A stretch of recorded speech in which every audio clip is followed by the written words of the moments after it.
All right, now, everybody. Quiet, listen to me. We're going to start a show. Now, some of you people have been with me before. You know it's going to be a tough grind, but we're going to have a show.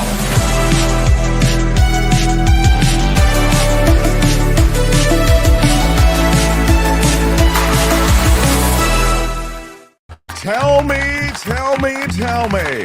how excited we all are.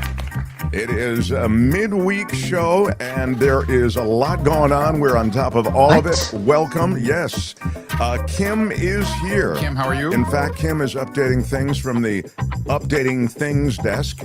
And Albert is here also. Albert, thank you. Yes, Albert is the commissioner of Marx Madness, which has moved into the latter stages of the Elite Eight in Marx Madness. So what? I know it's getting toward the finals. So we will see. Albert will, of course, as he is driven by tradition. It is the tradition for the commissioner to issue a report as we end the Elite Eight. And so those who may just be joining, this is a key tradition within our show. Every March, alongside March Madness, we go with Marx Madness. These are drops that play off against each other, and we are, as I say, nearing the end. There is breaking Trump, Mad King, crazy trade news that I will share with you.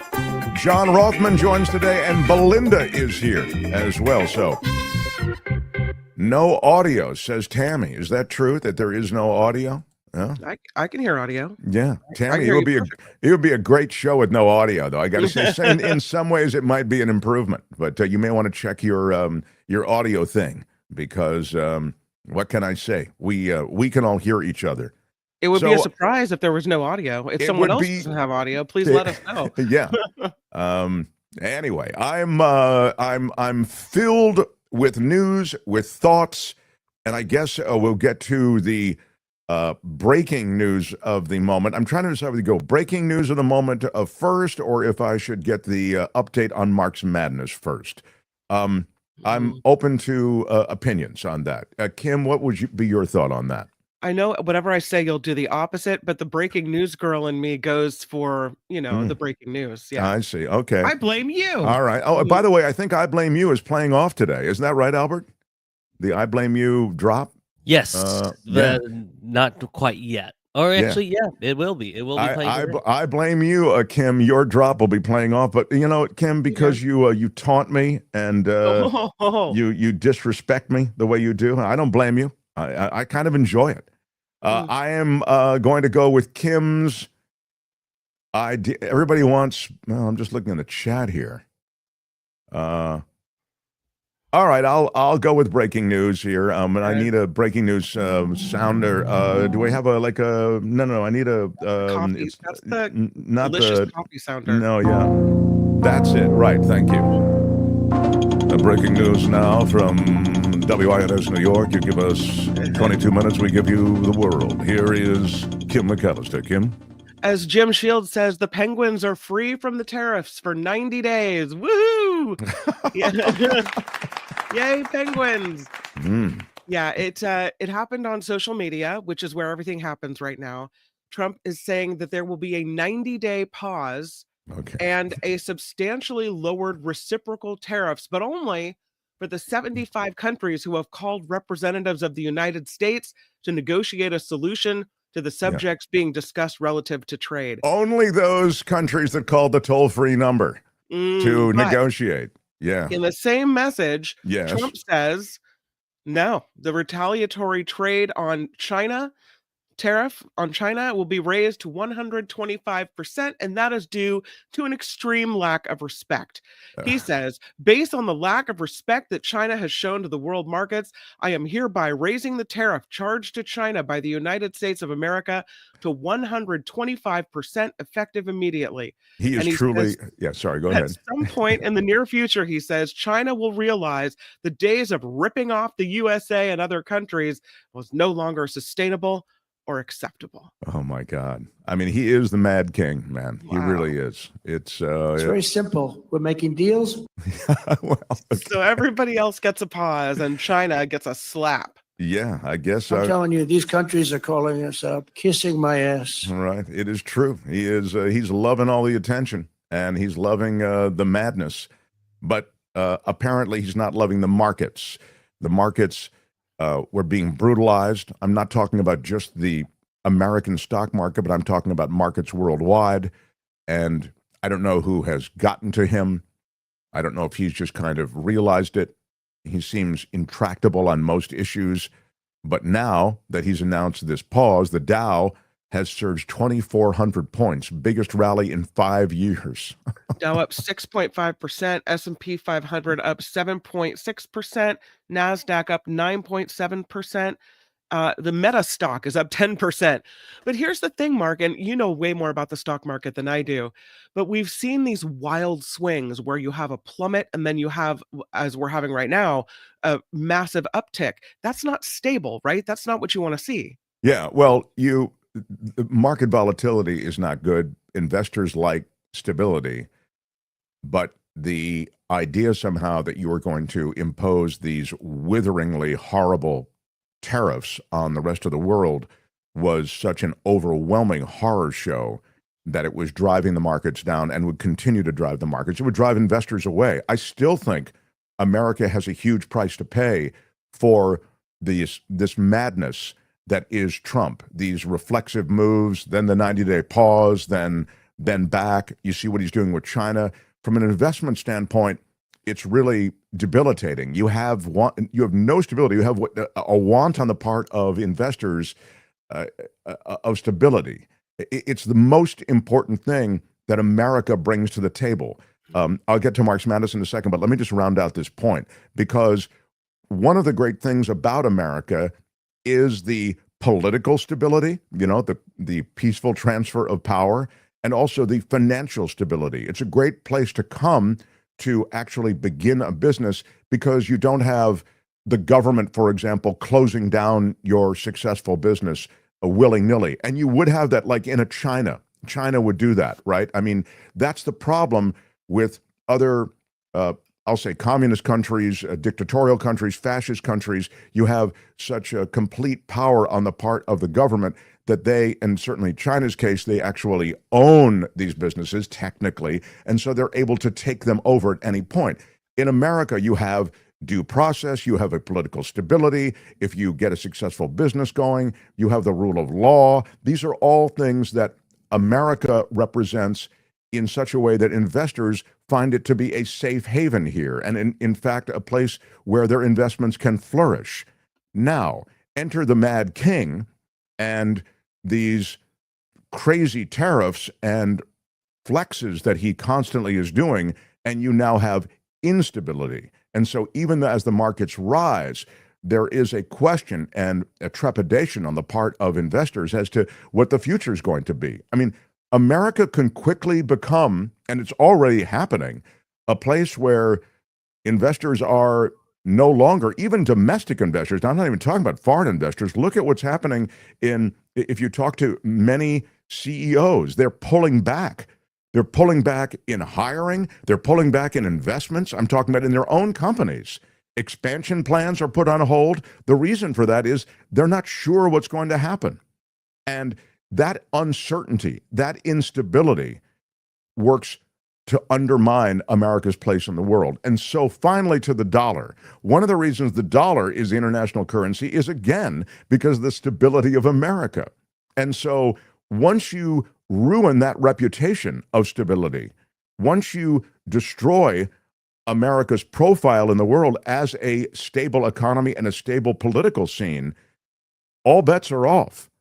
So this is a to be continued, but I would say, you're playing with fire with the last 2 months, including going after Mexico, going after Canada, then the wild imposition of tariffs on the entire world with some kind of ridiculous computation that makes no sense to anyone, and a complete misunderstanding of a trade deficit and a tariff.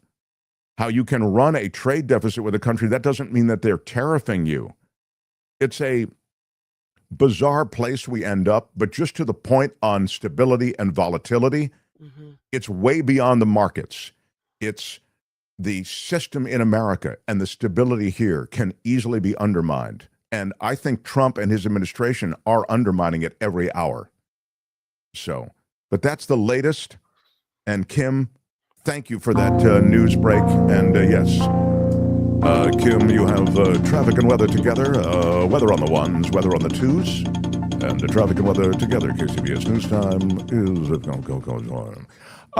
now, I'm excited about Marx Madness. Albert, Marx Madness. Get me to something that matters.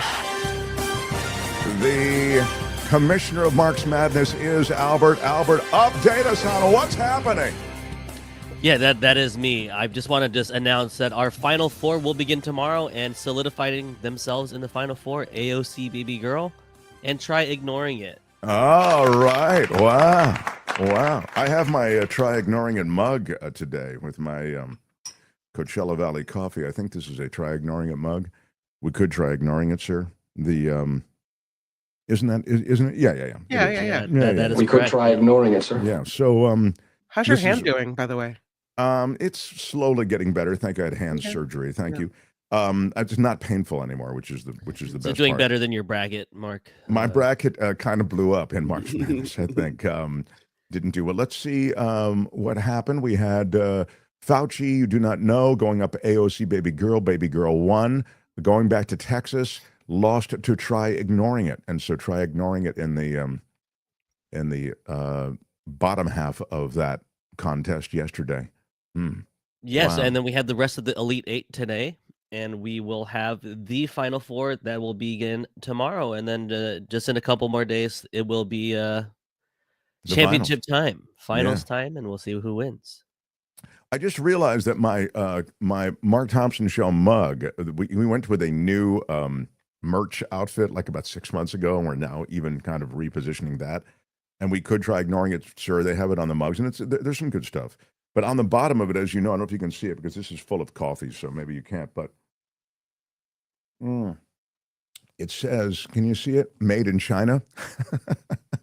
So this very mug, which would normally be and I always didn't like the fact that it said made in China. I thought you should put a sticker on it or something like that. Now it's a proud brag that it's made in China. You know, you have to, that's like a luxury item now because of the tariffs. You know, that same mug, you should run to the website and get those mugs now before they're like $400 a piece. Yeah, that's my advice to you. Anyway, this Marx Madness does continue, and there are mugs that are emblazoned with some of the phrases that are used. But now let's get Marx it Madness. on. I can't believe it. You'll have until midnight tonight to vote for either I blame you. or. Sayonara, sucker. Again, you'll vote for either I blame you. or. Sayonara, sucker. It's I blame you or sayonara, sucker. You've got till 3 a.m. Eastern or midnight Pacific to vote in the Elite Eight. What goes to the Final Four? You decide. Let's get it on. I'm telling you, Kim, I blame you. I think could win it all this year. I really do. Don't you agree with me, Albert? Yeah, I do, and I think it's going to be an exciting. And at this point, these are the best drops. I feel like they're all favorites. It's very unpredictable to know what will happen. So How do you go against sayonara, sucker? I mean, that's become part of my vocabulary. I know. It's funny because Kim is actually, this is like fighting with herself. Because the I blame you and sayonara sucker are really in the DNA of Kim McAllister. It's true. It's And true. so to have them facing off against each other is like a poetic justice, I suppose. That's brutal. Yeah. God, I'm just looking at myself. I look so incredibly tired. I'm sorry. I saw some compliments. People are liking the nice jacket. They think The you jacket for off. the warmer weather. Yes. Yeah. For those of you Looking in the good. West, it's gotten warmer. I know the East Coast is still a little bit chilly. We come to you from America. We are a live show, and we come to you 2 to 4 in the East, 11 to 1 in the West, and we're happy to welcome all of our international viewers and listeners.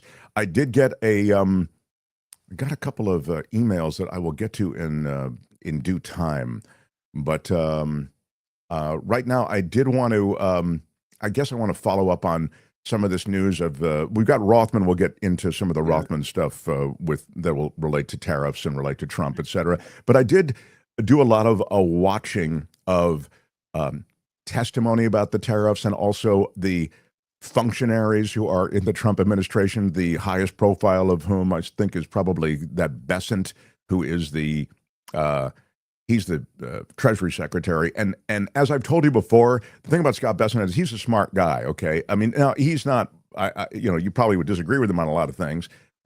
He's a big right winger. He's a big Trump ass kisser, and in that way, you have to watch him sort of spin. But he knows this trade policy is crazy. He does, and so I think sort of the fun of it is to watch him, if you will. It's kind of dark fun.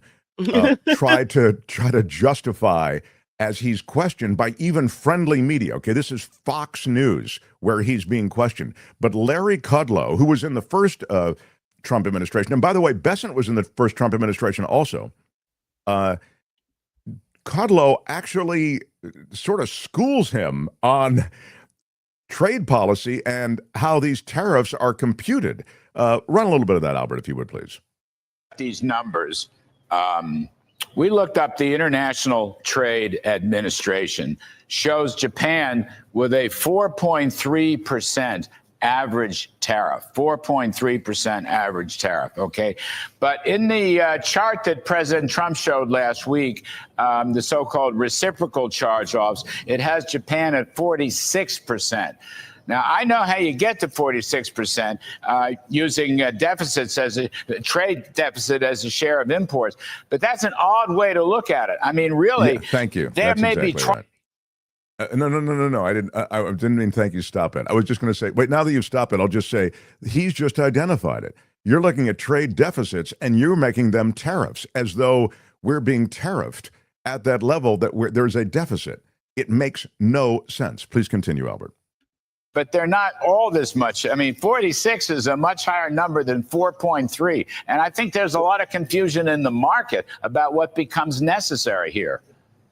Well, Larry, first of all, one of the reasons President Trump cut the numbers in half was because of what you just said. The other is that academic studies have shown that it's the non-tariff trade barriers that are the real problem in U.S. having free and fair access to these markets. I mean, if you think about it, I think on most products, the Chinese tariff is only 5%. But does anybody think that that's a free market?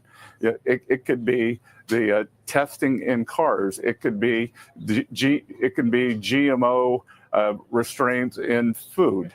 I mean, come on. We buy $3 billion a year of Australian beef, but we can't export to them. So there are a lot of non-tariff trade barriers, and Japan's are quite high. And I am sure that we will have a very productive negotiation with the Japanese delegation.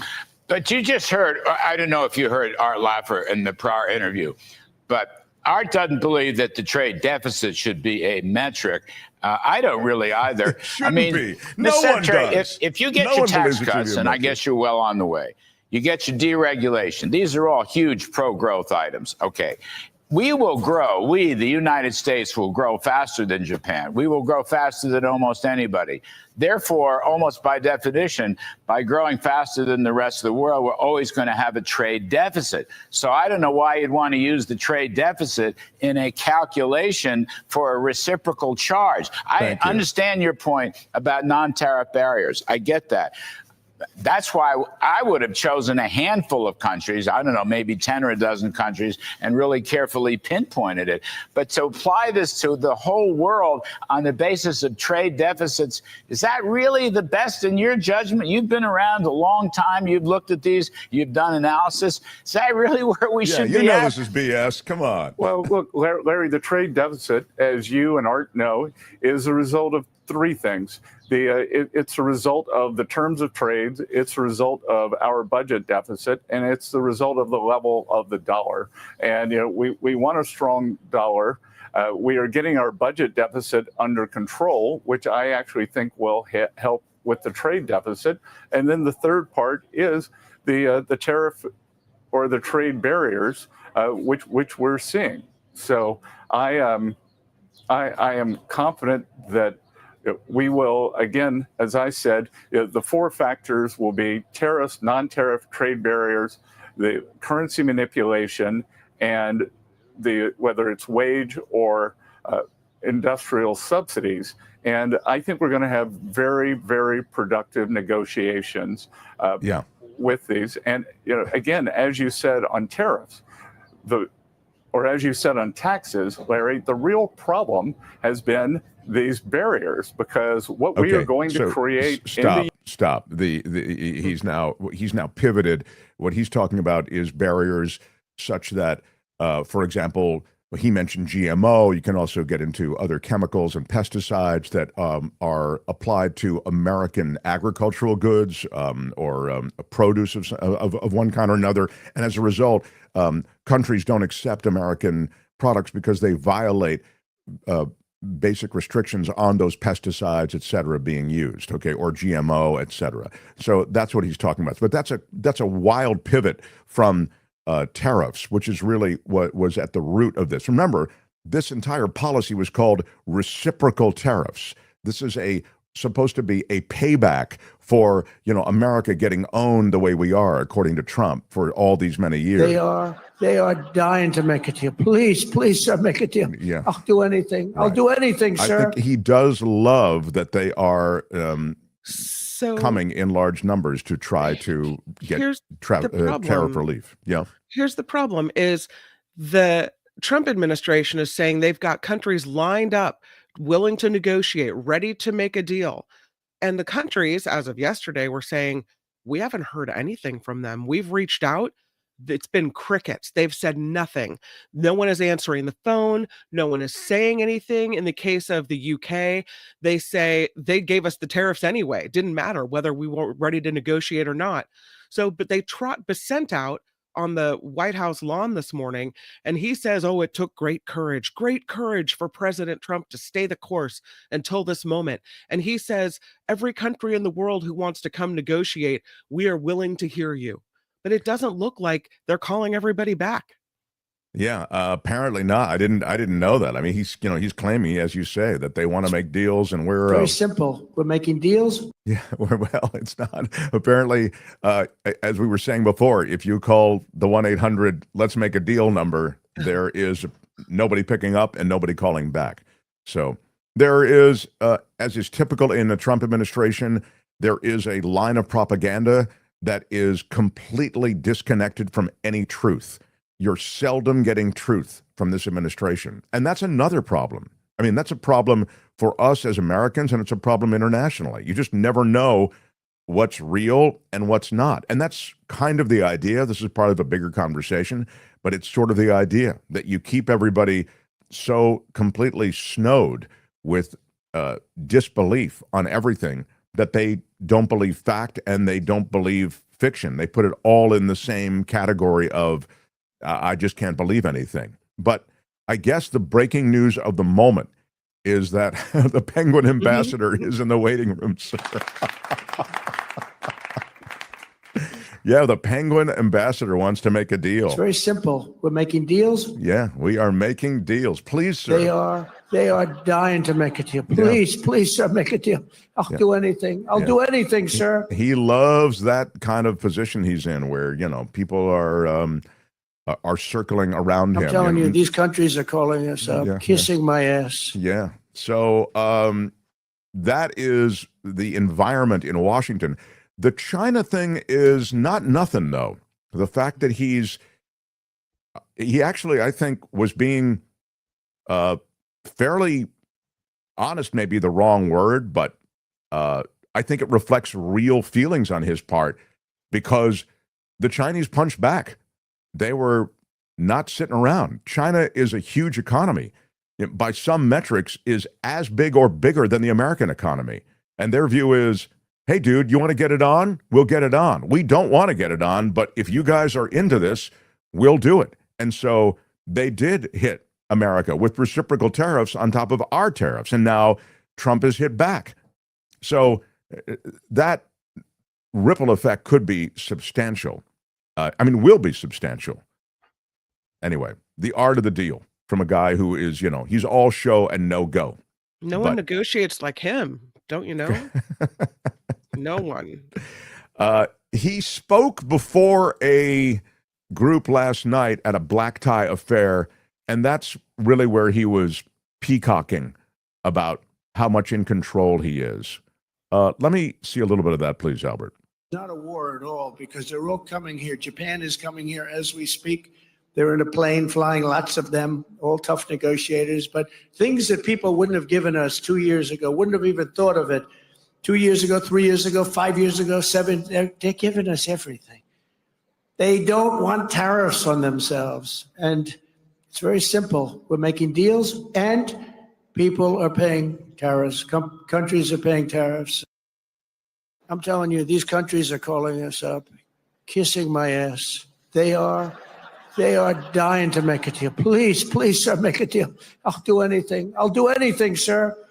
And then I'll see some rebel Republican, some guy that wants to grandstand, say, I think that Congress should take over negotiations. Let me tell you, you don't negotiate like I negotiate. We're going to win the midterm elections, and we're going to have a tremendous, thundering landslide. I really believe that. And it's so important that we pass the big, beautiful bill, because that's going to be, and I really think we're helped a lot by the tariff situation that's going on, which is a good situation, not a bad. It's great. It's going to be legendary. You watch, legendary in a positive way, I have to say. Yeah, is that right?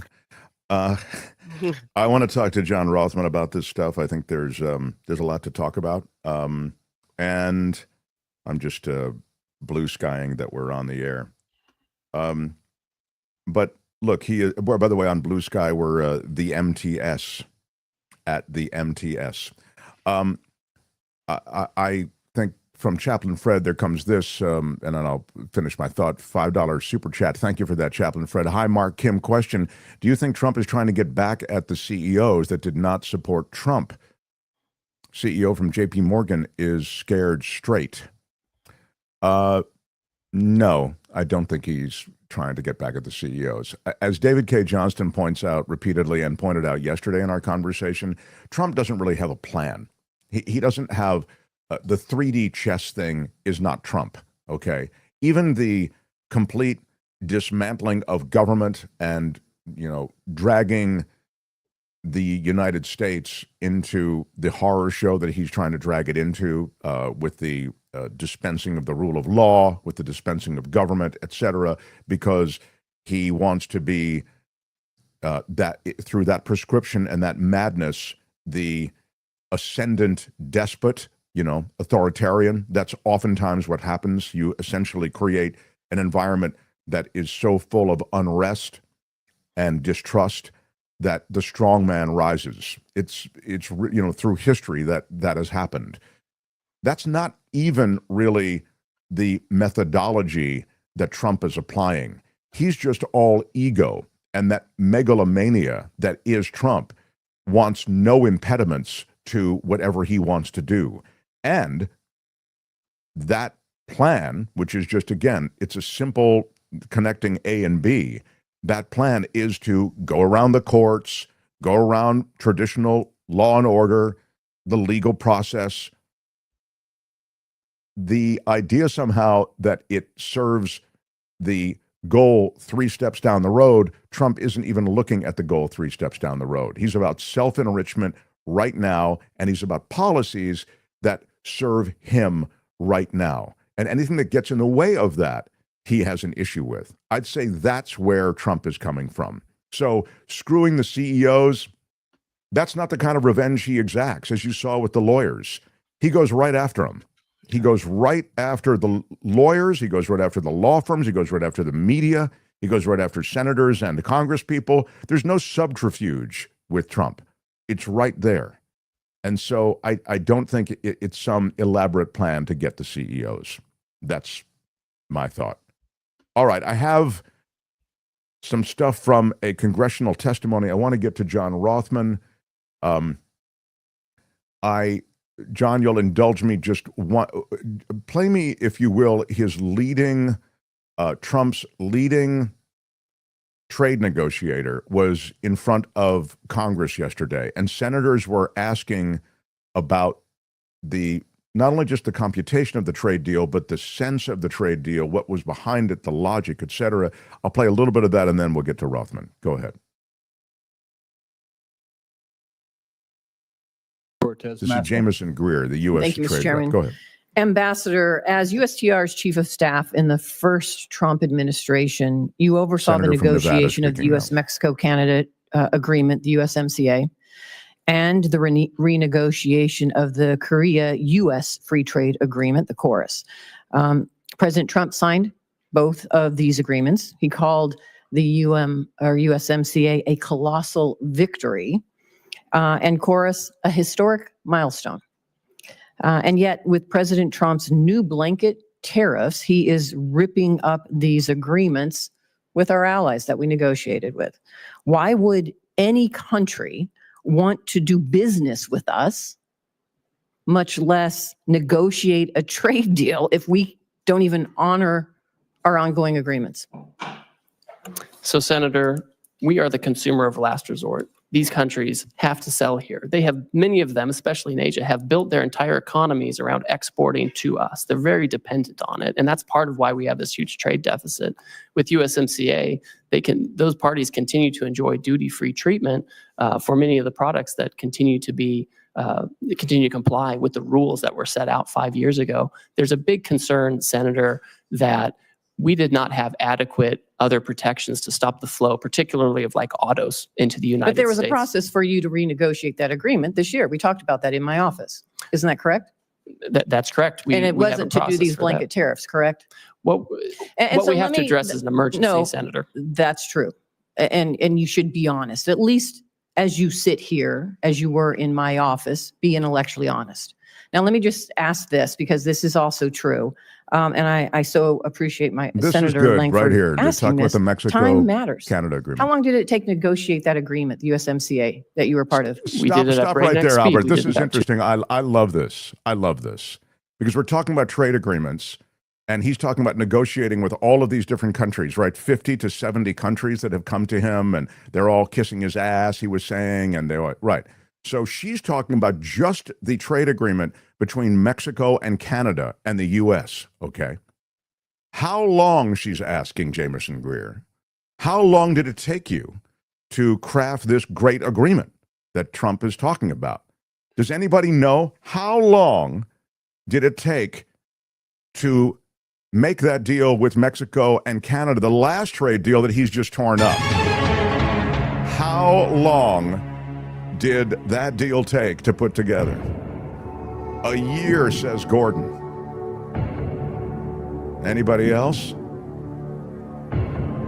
To me, it's 3 years. It took 2 years. Thank you, Donna. That's exactly right. 2. All right. 2 years to make that deal. Play the end of the video, and then we'll move on. But that is the point. If it took 2 years to navigate that deal with Mexico and Canada, that crafted deal that you thought was so great, President Trump, it took 2 years to get there. How do you expect to make all of these deals with 50 different countries that are coming at you wanting to make new trade deals? Where is the time? Go ahead. 2 years. 2 years. And now you're telling us you have nearly 50 countries coming to you, approaching you to enter in a negotiation. And you think that you can do that overnight? India. Man, you're pretty superhuman here, if that's the case. So let's be realistic. That's all we're asking. Common sense and realism here, Ambassador, as you sit here before us. And let me talk about something else that is... Thank you. That's really just... So his trade negotiator is just getting raked in Washington right now. Even the friends of Trump are looking askance at this. It is madness. He is the mad king. And now, as we start this show, he's put a 90-day pause on all of these tariffs, except in China, where we are in a full-blown trade war. And I'm sure John will want to talk about that in a second. These are not the trade deals you're looking for, says Nastasia, exactly. All right. Smash the like button like a boss if you would. It costs you nothing. It helps us in the world of YouTube. Yes, smash with your iron rod. Louis says DT imposes new 200% tariffs on Asgard, Wakanda, and Neverland through executive order, abolishes Brown University and obvious left-wing extremist Chicano group. I am not ruling anything out, as crazy as that sounds. How does the internet work? Okay. Let's get to Rothmann. The Mark Thompson Show. This guy's a presidential historian, our former colleague at KGO Radio. He is an author, a lecturer. He comes through on Wednesdays. How about it for John Rothmann? Sorry to keep you waiting, sir. Good to see you. Always a pleasure. So much going on.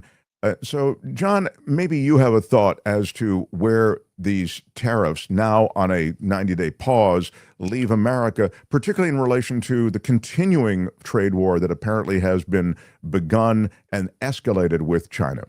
Oh, you mean with the peasants? That's what the vice president of the United States called the Chinese, the peasants. And I don't know if you've monitored the reaction in China. It is the #1 news story, and they are absolutely furious, as they should be. Look, I have to be blunt with you. I think what we're seeing in Washington is complete chaos. I think this president is completely out of control. I think what he's doing is wrong. I was absolutely appalled that the United States Senate would not vote for a resolution reasserting the congressional control over tariffs, which is unprecedented in American history. I think that the fact that the Republicans have done this leave them extremely vulnerable, and they're afraid. They're afraid that if Trump fails, they'll be knocked out of Congress and out of the White House for another 20 years, as happened after before the Eisenhower victory in '52. So I have no sympathy for what's happening, and the silence of the Republicans is most distressing. Let me point out that 4 key people in the Internal Revenue Service have resigned in the last 24 hours. Here we are on the verge of tax season. We have Robert F. Kennedy Jr., and I'm throwing all this out, so I hope it sticks, finally saying something nice about vaccines, but he doesn't really mean it, and it's very clear he doesn't mean it. The question of fluoride in water, can you believe this is being re-debated by Robert F. Kennedy Jr.? I mean, it is, you talk about March Madness, I'm talking about Trump madness, because that's exactly what we're in. I want to say something about, I don't want to get off on a whole thing because I don't really know much about it, and maybe you know more than I do. But I will say something about fluoride in water, because I'm actually not into them adding anything in the water. I don't know why we add fluoride in water. I don't believe that they should have. Why. No, go ahead. Tell me. I like that we have an argument early. Go ahead. It's not an argument. It was tooth decay. And you may remember a congressman from Southern California, James Ott, who in the 1960s said we should eliminate fluoride from water because it's causing all these diseases and disasters and all the rest.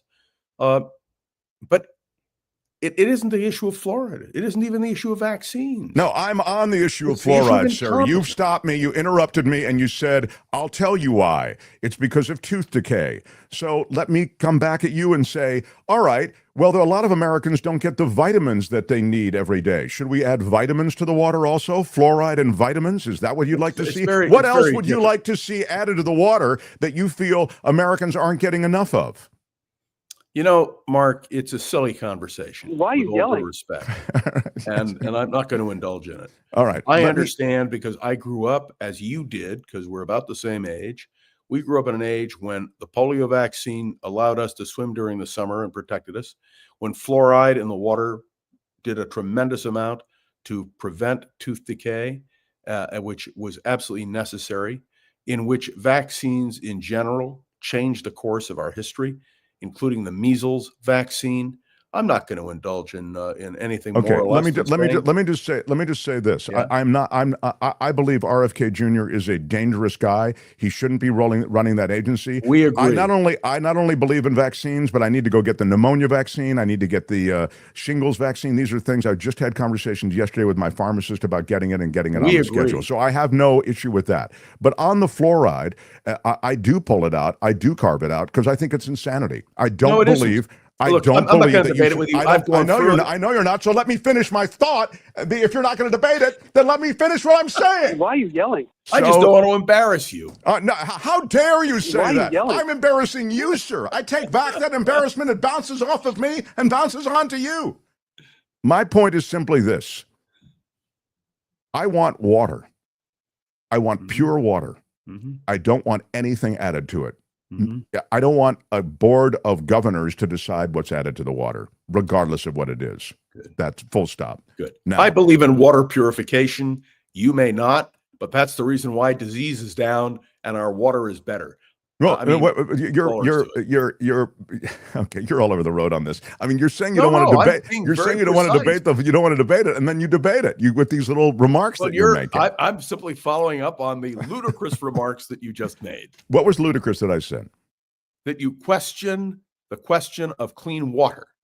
Let me assure you, we have clean water today because of the kinds of actions which have been taken. Yeah, no, I'm not talking about that. I'm talking about, first of all, by the way, we don't have. Let's leave. First of all, we don't have clean water, and it's getting less clean by the San hour. Francisco, where we have hetchy water. You couldn't ask for better water in any place in the world. That's exactly right. All that is a great pure source of water, and then we add stuff to it. I guess fluoride among the things that we add, which makes no sense to me. All right, now ask your dentist. Go ahead. Of course, your dentist is going to be all for fluoride. I get it. Ask your dentist. Ask a neutral party. Just ask me. Do you want water, or do you want this water plus this other stuff that we've added? I mean, again, let's add vitamin C. Let's add vitamin C to the water. We all need vitamin C. Okay, it's a non-starter as an equation. So do your fluoride research, and then we can debate it. No, you do your fluoride research. I have. Then tell me if let's get into it. You're playing me off like I don't know what I'm talking about, and that I object to that. The issue is Donald Trump. The issue is what's happening in this you're trying to throw me off the scent. Don't insult me by saying I don't know this issue and then throw in Trump. Now, John, do you want to talk about fluoride? Because I do know about it. Do you want to talk about it? Okay, then I go back to the days of Congressman Utt when we had these great debates in Southern California. How it ended up in the water isn't the point, John. I don't think anything should be added to the water. You should get water that's pure from hetchy. We'll respectfully disagree. Go ahead. Okay, now we'll get on to Trump.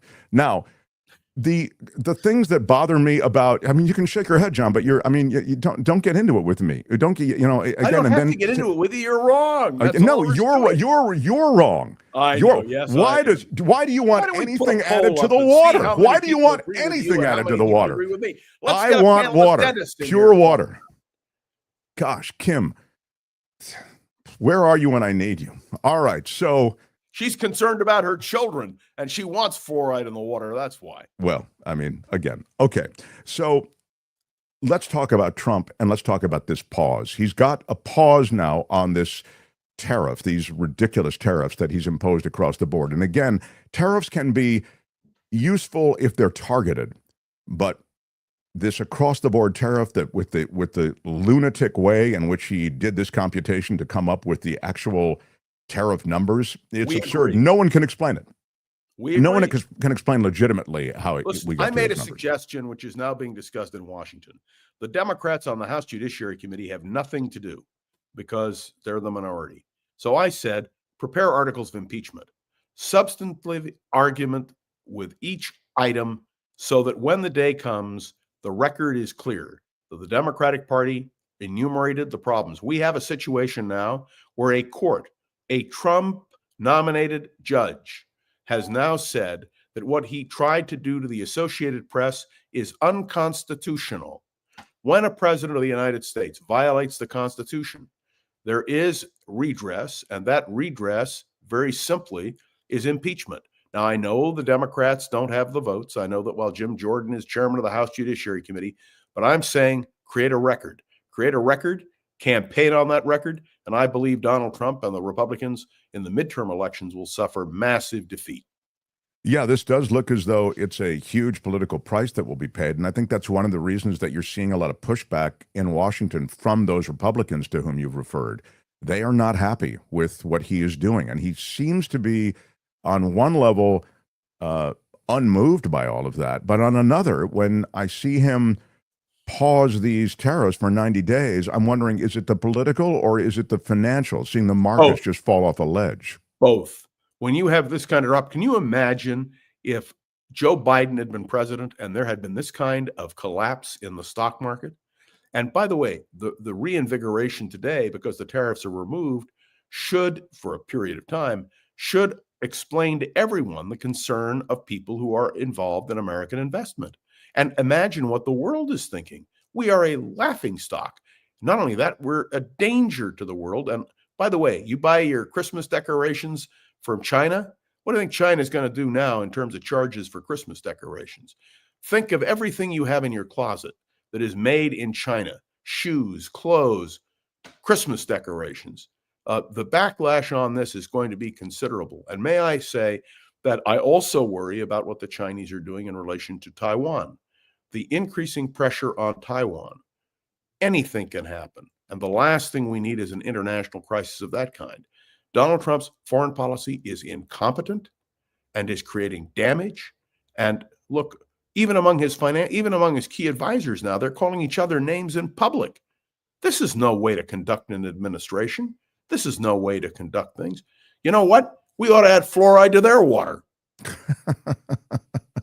So, because you maybe a on, truth serum, a truth serum would make more sense. You touched on Taiwan, and there is a sense that both Iran and Taiwan can be identified as areas of potential hot conflict.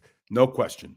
And I'm wondering, as Netanyahu met with Trump in the White House, and I'm sure Netanyahu at some level is nudging the U.S. to try to intervene with Iran to try to either go after their nukes, which are being developed, or their nuclear plant, which is now, it's way underground, as you know, John. I mean, it's so far underground, it's suggested that bunker buster bombs couldn't even get to it.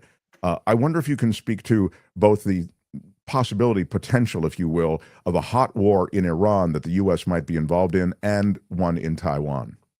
Well, let's deal first with Iran. There is no question that military action against Iran is being planned.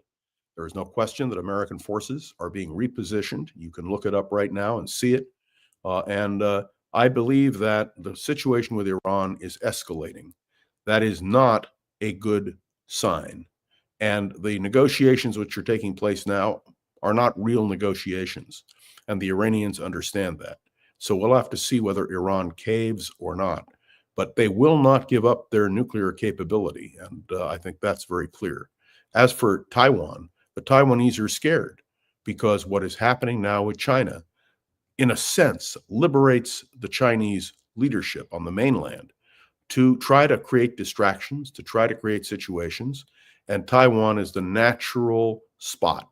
You may know that the ability of the Chinese government to antagonize Taiwan is increasing on a daily basis. I can go into it in great depth if you want, but the point being that these are major international crises coupled with the economic crisis. And you will note that the EU today announced that they were going to impose sanctions as well. Now, will they delay the sanctions? It's a very good question. But I would only point out to you that these are the issues of grave concern. And I don't want to distract or detract from what's going on here in the United States. The whole question of the measles epidemic, which is broken out and which Robert Kennedy has so completely fumbled, is another issue that needs to be addressed. But the part of the problem is that Donald Trump throws a lot of stuff out. And how do you focus on the important terms and issues? As long as he's able to distract the American people with another shiny object, we're in trouble. The thing that bothers me, and you summed it up very well, and I appreciate that Donald Trump is acting like a king. He's not acting like a president. And the fact that there is no opposition from Republicans in Congress, again, I repeat, if Joe Biden were president and were pulling the kind of stuff that Donald Trump is pulling, the Republicans would have been up in arms. This should not be a partisan matter. This should be a complete, clear violation of balance of powers. May I also make a comment about the courts? The Supreme Court now comes down to two people, in terms of what's going to happen on many of these issues. Amy Coney Barrett and the Chief Justice John Roberts. They will be the swing votes as to whether it'll be a 5-4 decision or not. And I believe that Chief Justice Roberts is conscious of his place in history and is concerned greatly about the Roberts Court being discredited or surrendering power. And so I'm watching now all these cases that are coming to the courts. The fact that the AP probably will not be admitted to the White House until there is an appeal is very disturbing to me. And it is a violation, according to the judge, of the Constitution, of the First Amendment. First Amendment. Just on this point, though, you mentioned Roberts, and in the context of him being concerned with his reputation, but he did take that emergency case involving the young man who was deported to that El Salvadoran prison. Turns out isn't a gang member, probably. I mean, this has to be, again, it should have been adjudicated. It should have been cleared up. But it would appear by all the journalistic research that's been done around this guy, and this is one of 3 that we know of, but there may be more. There may be as many as 70 who are not actual gang members, okay? But in any case, let's just talk about the case that Roberts was charged with handling in an emergency session. He did, on a jurisdictional basis, I mean, John, you know this stuff so well, on a jurisdictional basis, he allowed the Trump administration more time before they had to bring this kid back. I wonder, and so now this will be, the can is kicked down, the legal can is kicked down the road, and now this will be handled in another court and then maybe kicked back up to SCOTUS. Meantime, this kid, if he's even still alive, is languishing in this prison. Can you speak to that, John Roberts? It's a disgrace.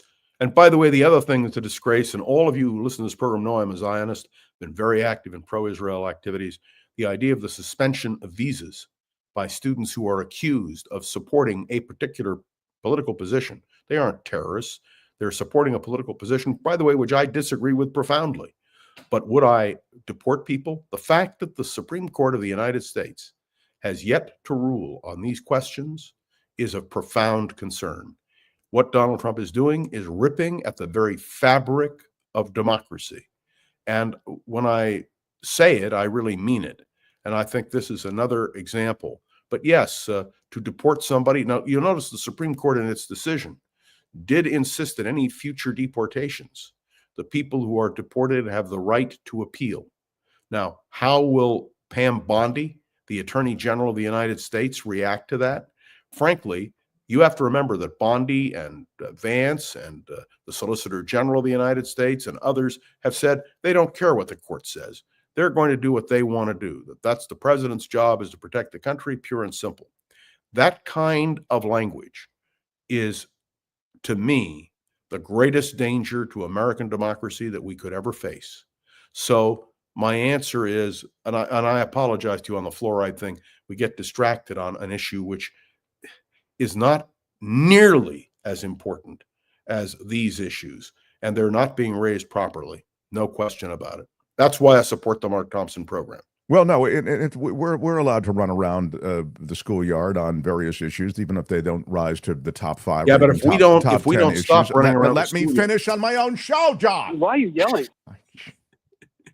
I'm just saying we're allowed to digress and discuss some of these things that are brought up, even though they don't rise to the level, as you suggest, of the 5-alarm fire that is going on with the top 5 issues, we might say. And I would say to you that if we run around the schoolyard on these issues, we will lose sight of what is really important, and the real issues will be lost in the storm and fury and ignorance with which we are faced. I mean, you can maybe so. I mean, I think you can do both. You can handle. Yeah, okay. issues. I'll concede the point. No point in arguing it. It just takes up more time. Let's argue about what we should argue about. How dare you argue about the fluoride thing when we should be arguing about the SCOTUS thing? You're going on vacation for what? How long are you going? 3 weeks? I'm going. No. So, you know, Not the field 3 is weeks. clear. Okay, I'm going for a couple days. And Albert will control the whole situation. Don't worry about a thing. Who is having that conversation? All right. John, we love you. I'm so glad that you came through. I Hey, do me a appreciate. favor. The Yes. next time you drink a glass of water, swish it around a little bit. I want to make sure your dental Oh, hygiene is John, good. I'm telling you, you're so What? wrong on this. Look, I'm not. I told you. The problem is you got the wrong ambassador for this question with RFK Jr. I mean, he's just such a train wreck. All right. Find John through his website. It is through his podcast. It's a daily podcast, and you should check it out. It's called Around the Political World with John Rothmann. And the other thing you should do is read his musings in the voicesf.com. That's also also a .org, I podcast. think. The voicesf.org. Yeah. That's also a podcast. Each podcast is 10 minutes every day. And whether you agree or disagree with me, the one last point I'd like to make is the fact that Mark and I can have this kind of vigorous discussion, and he can be wrong and I can be right, or vice versa, is a testimony to the fact that There's really no history where I've been wrong and you've been right, but it's good that you're right. Just in an academic way, it's He's good that you always reference interrupting me, and it's his show. I just want to point out that it is this vital conversation which should be taking place in a place where you can participate actively, and that is the tragedy of there being no talk radio. And by the way, I've been listening to the right-wing talk radio that now is on the 810 dial. All I can tell you is I suffer from low blood pressure, and all it does is stimulate me, escalate my concerns.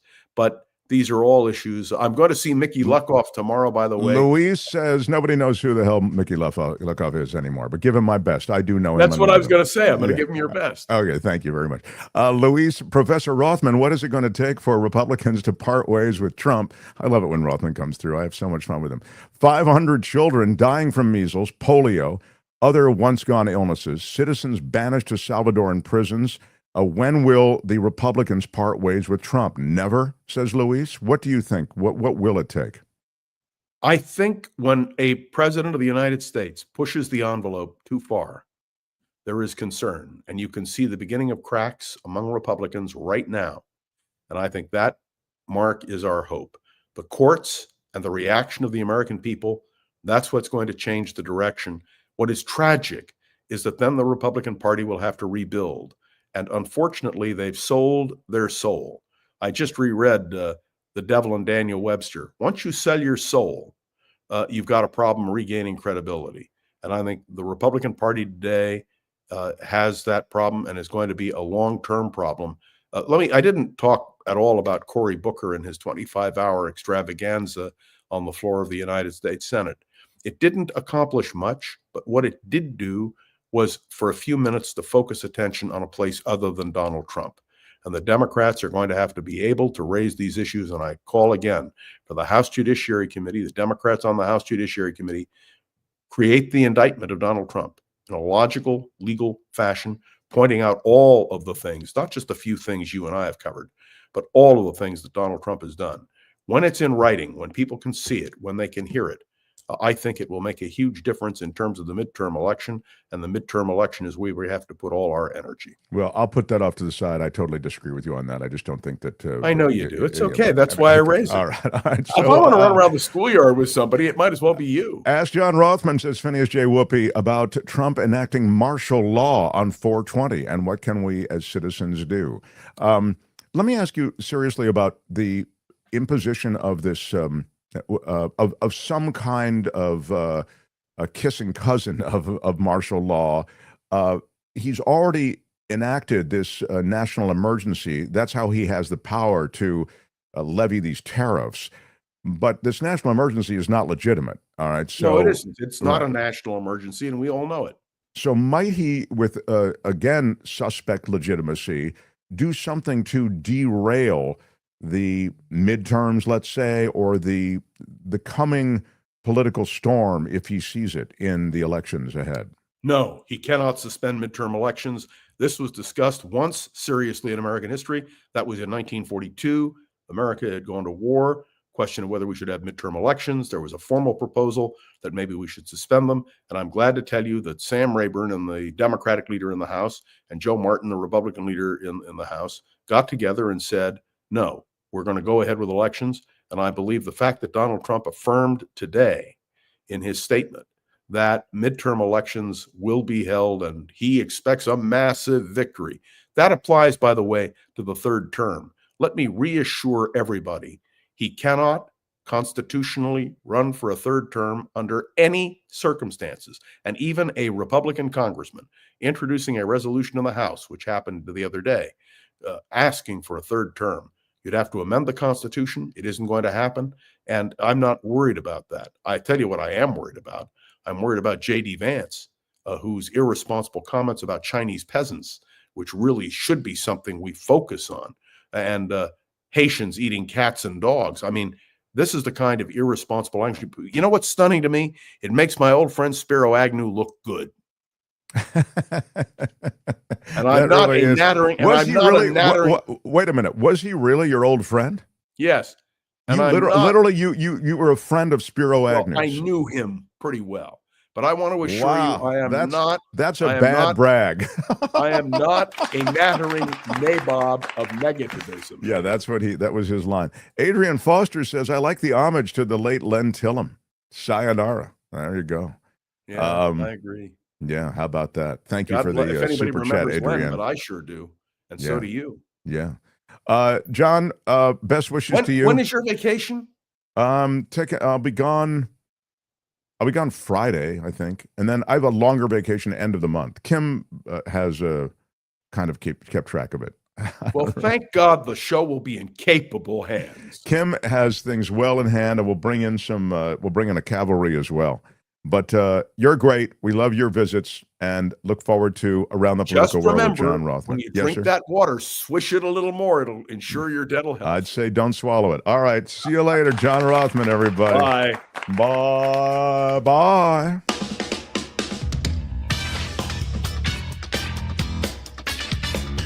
Smash it with your iron rod. I come from regular stock. There's a reason that this place is fun. Don't ever use that word. What are the porn stars doing, Mark?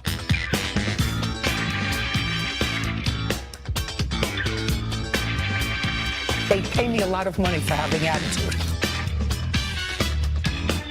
What you say is the political dogma that they're trying to shove down our throats. Straight up, right in, no problem. What the hell is going on in the United States of America? Cuatro años más. I don't wear a mask for the same reason I don't wear underwear. Things gotta breathe. Say what?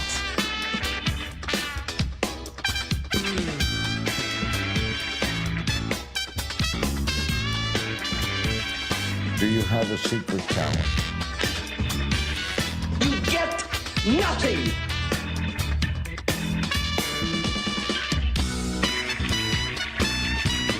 Y'all can all go to hell, and I'm going back to Texas. Out of time. Bye-bye.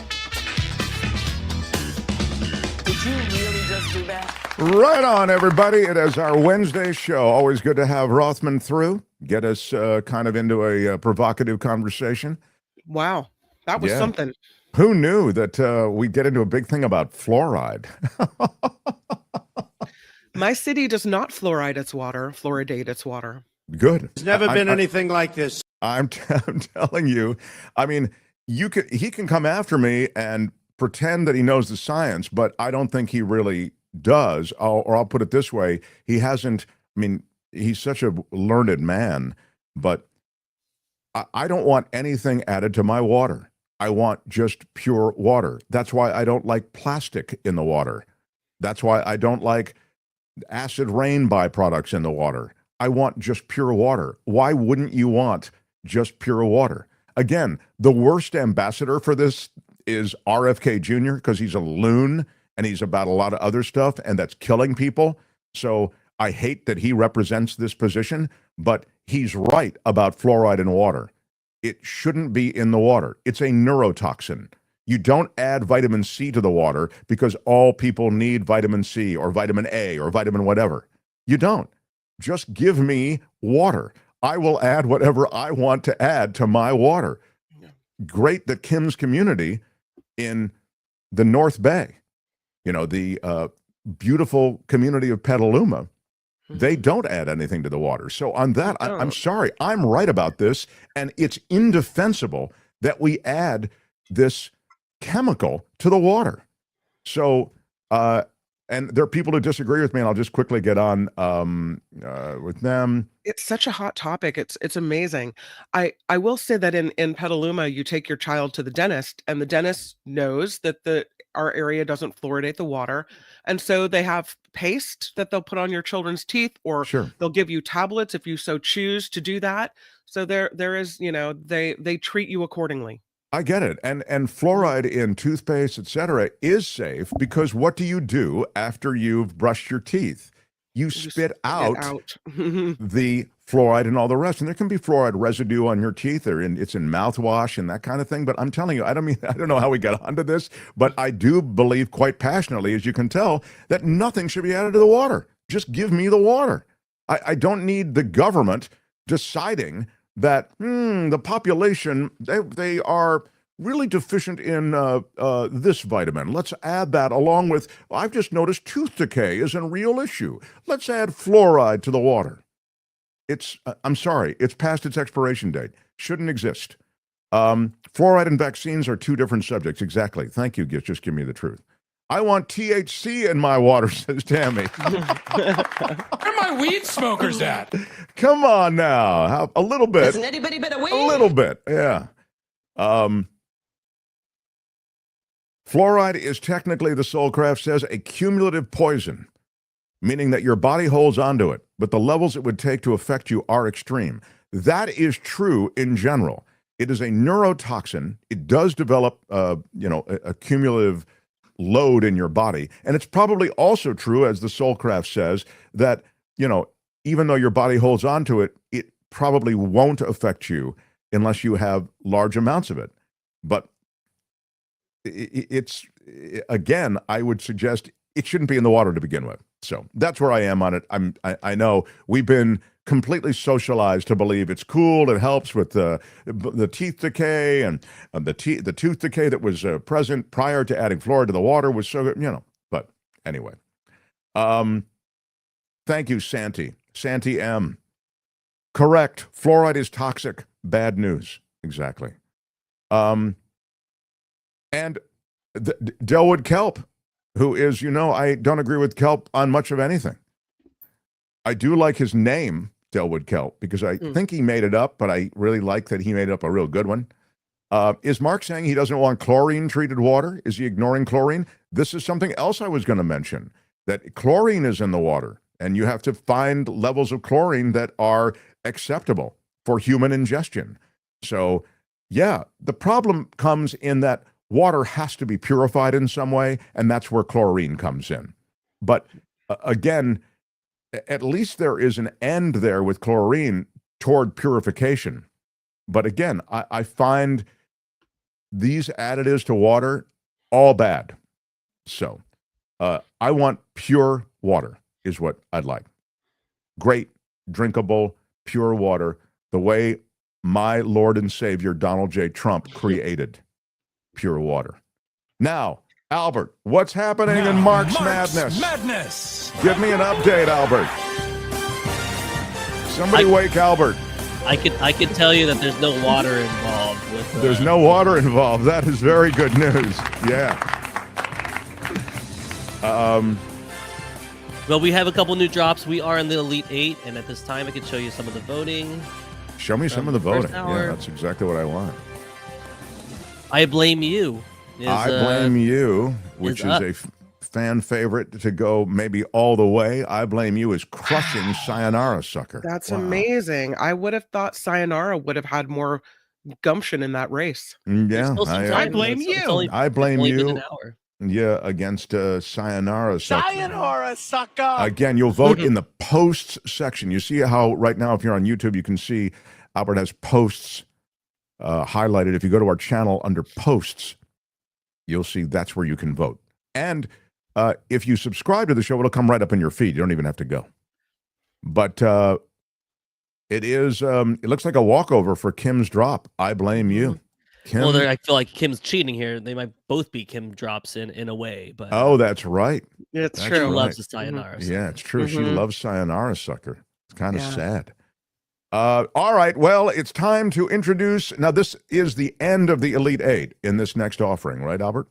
That is correct. And then tomorrow will be the final four, which is extremely exciting. I'm loving Marx it. Madness. I can't believe Time to vote again. You'll vote for one of these two drops, either. Ooh, it's a wild idea, but it just might work. Or you'll vote for. You just don't get it, do you? Yeah. You don't. Exactly. You'll vote for. Ooh, it's a wild idea, but it just might work. Or. You just don't get it, do you? Wild idea or just don't get it. Vote until midnight Pacific tonight. I am. That's a harder one for me to handicap, I think. I don't know. I don't know. These are getting harder and harder to handicap. But As it gets toward the final four and the drops get stronger, it's hard to predict. That's exactly right. Wild idea and just don't get it. Again, these are just the very early minutes of voting, but they're off to a dead heat start. So, again, this is the end of the Elite Eight in Marx Madness, and so we will watch it for you. And you have a chance to vote in the post section of our YouTube channel till 3 a.m. Pacific, midnight tonight. 3 a.m. Eastern, midnight tonight Pacific. The Mark Thompson Show. Well, we've certainly had a lot to talk about that we didn't think we were going to be talking about. Pete Hegseth says that the U.S. may take back the Panama Canal from the Chinese influence. Of course, we've spoken about this before. The Chinese really do not have control over the Panama Canal, but that seems to be the narrative that this administration wants to follow up. They will work together, the U.S. and Panama, to take back the Panama Canal from Chinese influence, says Defense Secretary Pete Hegseth. He said this while standing in front of the Panama Canal. He was there to meet with the government officials. They spoke from a new U.S.-financed pier at the Vasco Núñez de Balboa Naval Base. He said Beijing will not be allowed to weaponize the canal via commercial presence. The United States of America will not allow communist China or any other country to threaten the canal's operation or integrity, Pete Hegseth said. He noted that the U.S. and Panama strengthened their defense and security cooperation in recent weeks, and together, quote, we will take back the Panama Canal from Chinese influence. China did not build this canal. China does not operate this canal, and China will not weaponize the canal, he said. Wow. Kathy says it sounds like Pete Hegseth is going to take over Panama before Taiwan, Iran, or Greenland. Yeah, exactly. So there you go. We really are spoiling for a fight of some kind. You know what I mean? We just feel as though this administration really is spoiling for something. But anyway, great that then Pete Hegseth went on to a mixer. Is that what he did? Or some kind of, is that what happened? He wants to meet some Panamanian girls. Yeah, as he does, Yeah, at a local watering hole. Yeah, Tom has it right. And then he said, Hegseth ended with, and I'll drink to that. All right, very good. Good. Look, only because it's true. What arrogance to think that America can dictate to other countries, says Karen Cooper. Well, there's a lot of arrogance in this administration, and there's not a lot of humble. We seem to have put the humble wardrobe deep into the closets at the White House. There's not a lot of humble. We are leading with confidence and arrogance. That is it seems to be the coin of the realm when it comes to this administration. Meantime, it is true that Palm Springs, of all places, is suffering from the adversarial footing that we've been put on with our Canadian brothers and sisters. Apparently, Canadians during these winter months and this spring sort of hump months, they go to Palm Springs, a big tourist place. Right. Yeah. Well, as U.S.-Canada relations sour, local business owners, tourism officials, and government leaders are trying to convince visitors from north of the border not to give up on Palm Springs. Apparently, reservations are down. They're losing money. All of the normal tour groups from Canada aren't coming to Palm Springs now. There is I'll just say it, there's a kind of a stink on America as a result of the fact that we've been smack-talking Canada so much. Palm Springs city leaders, tourism officials, and business owners are confronting the challenges that may arise if Canadian snowbirds stop flying south for the winter. In December, it was then President-elect Donald Trump who first floated the idea of adding Canada as the 51st state. Since the inauguration, he's repeatedly reinforced this threat and followed through on his promise of a blanket 25% tariff on all goods out of Canada, except for energy and other goods under the North American Free Trade Agreement.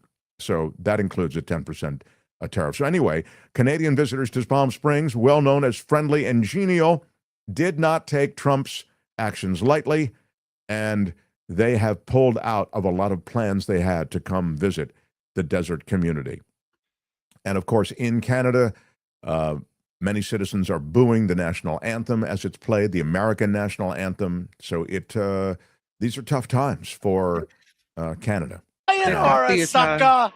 Yeah. They've got these I love Canada signs all over Palm Springs now. Oh, man. They're trying to, It's you know, not say, fake. hey, That's real. come here. Yeah. We love you. It's okay. Yeah, Come pay on, no Canada. attention to the man behind the curtain. Right, exactly. Elon Musk actually tried to push Trump to back off on the global tariffs. He unsuccessfully spoke with Trump, apparently, made personal repeated attempts, as is reported, to try to get Trump to back off from this wave of global tariffs. Now they've been paused, those tariffs, for 90 days, but it did spook the markets and has put us into a trade war with China, as you're aware, because those tariffs and the reciprocal tariffs and the reciprocal tariffs on China, those are all still in effect. And so China and America are in a trade war for real. But Musk's failure to get Trump to listen is evidence to some observers of a growing rift between President Trump and Elon Musk, who has been leading the White House efforts to curb federal spending and to essentially dismantle government under the, I'd suggest, the guise, the excuse of looking for fraud, waste, and abuse. We know they're not looking for fraud, waste, and abuse. Witness the fact that they fired critical workers at virtually every agency that they have purged, and they have purged virtually every agency. So, again, Musk was his hatchet man, and Musk can't seem to make any impact with Trump on this question of tariffs. Two sources confirming that Musk had made a number of personal approaches to Trump to try to persuade him to reverse this slate of trade tariffs. Of course, the rest you know, that Musk is his guy. He's really the money that allowed Trump to propel himself into the presidency. On some level, his greatest donor apparently is useful for donations, but maybe not someone who he pays attention to now that he's begun this tariff lunacy. We'll see where the tariff lunacy ends up, but, you know, that's kind of where we sit right now, with Musk having made an effort to try to talk him off of this ledge. The USDA is going to close down the D.C. headquarters. They're laying off thousands of workers. New reports that the U.S. Department of Agriculture will dismantle the headquarters in D.C. The journalist who broke the story in the publication Government Executive reports that the USDA plans to offload one of its two main buildings as the headquarters in D.C. and terminate thousands of positions at the same time. It'll happen pretty soon.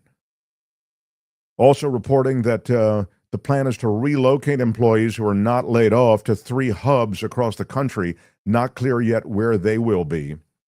Dozens of leases at field offices are also on the chopping block. The federal government, as you know, is expansive, and the USDA, by definition, has to be expansive because the Department of Agriculture is monitoring agriculture. It's monitoring produce. It's monitoring meat supplies. USDA handles a lot of things nationwide. And so there is, by design, not a centralized mothership in Washington where everybody resides. They reside across the country and alongside the mothership. So the president and founder of the National Black Farmers Association, representing about 150,000 farmers across the nation, says that a lot of farmers are scared. They don't know what is going to happen. He's been a fourth-generation farmer in Virginia for 42 years. He says he's never seen anything like this. And the worst part about it, he said, is the timing. Right now is planting season, and this is when farmers need the most clarity about what's going on and the path ahead, he says. Quote, this administration putting a halt on loans, grants, and things to help farmers, but he, President Trump, keeps making these announcements, almost in a sly, sarcastic way, that he loves farmers. And we're just going to have to ride this out? That's the situation with the USDA. And apparently, they will be reducing the workforce. As I told you before, and we've spoken of the grim reality, there will be vulnerability in the food supply. There'll be vulnerability with agriculture. I think there's vulnerability in the cyberspace as the community around which there's cybersecurity in Washington is discharged in one way or another. There are huge issues with this kind of wanton destruction of American government. And so that's just the latest at the USDA. This is interesting. Elon Musk's brother, Kimball Musk, has urged President Trump to fire his senior trade advisor, Peter Navarro. The brother's getting into it now, huh? Now, Navarro and Elon Musk got into it, but in kind of tag team now, as Kim says, Musk brothers involved. Here was the post. At Real Donald Trump, Mr. President, if Peter Navarro has lied to you about Ron Vera, you know about that. We talked about it yesterday. We've talked about it before. That's the made-up economist that Peter Navarro has cited in his research and his opinion papers about the tariffs and about economic policy. He cites literally an invented economist, Ron Vera, who is just an anagram. He just took a bunch of letters from Peter Navarro, and he created another name, Ron Vera, and claimed that he's a noted economist, but he's not. Just a made-up fiction.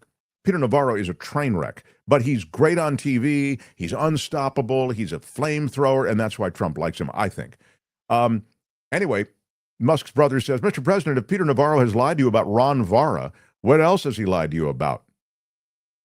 Put America first and fire him. Wow. That's a... Good day, sir. Exactly.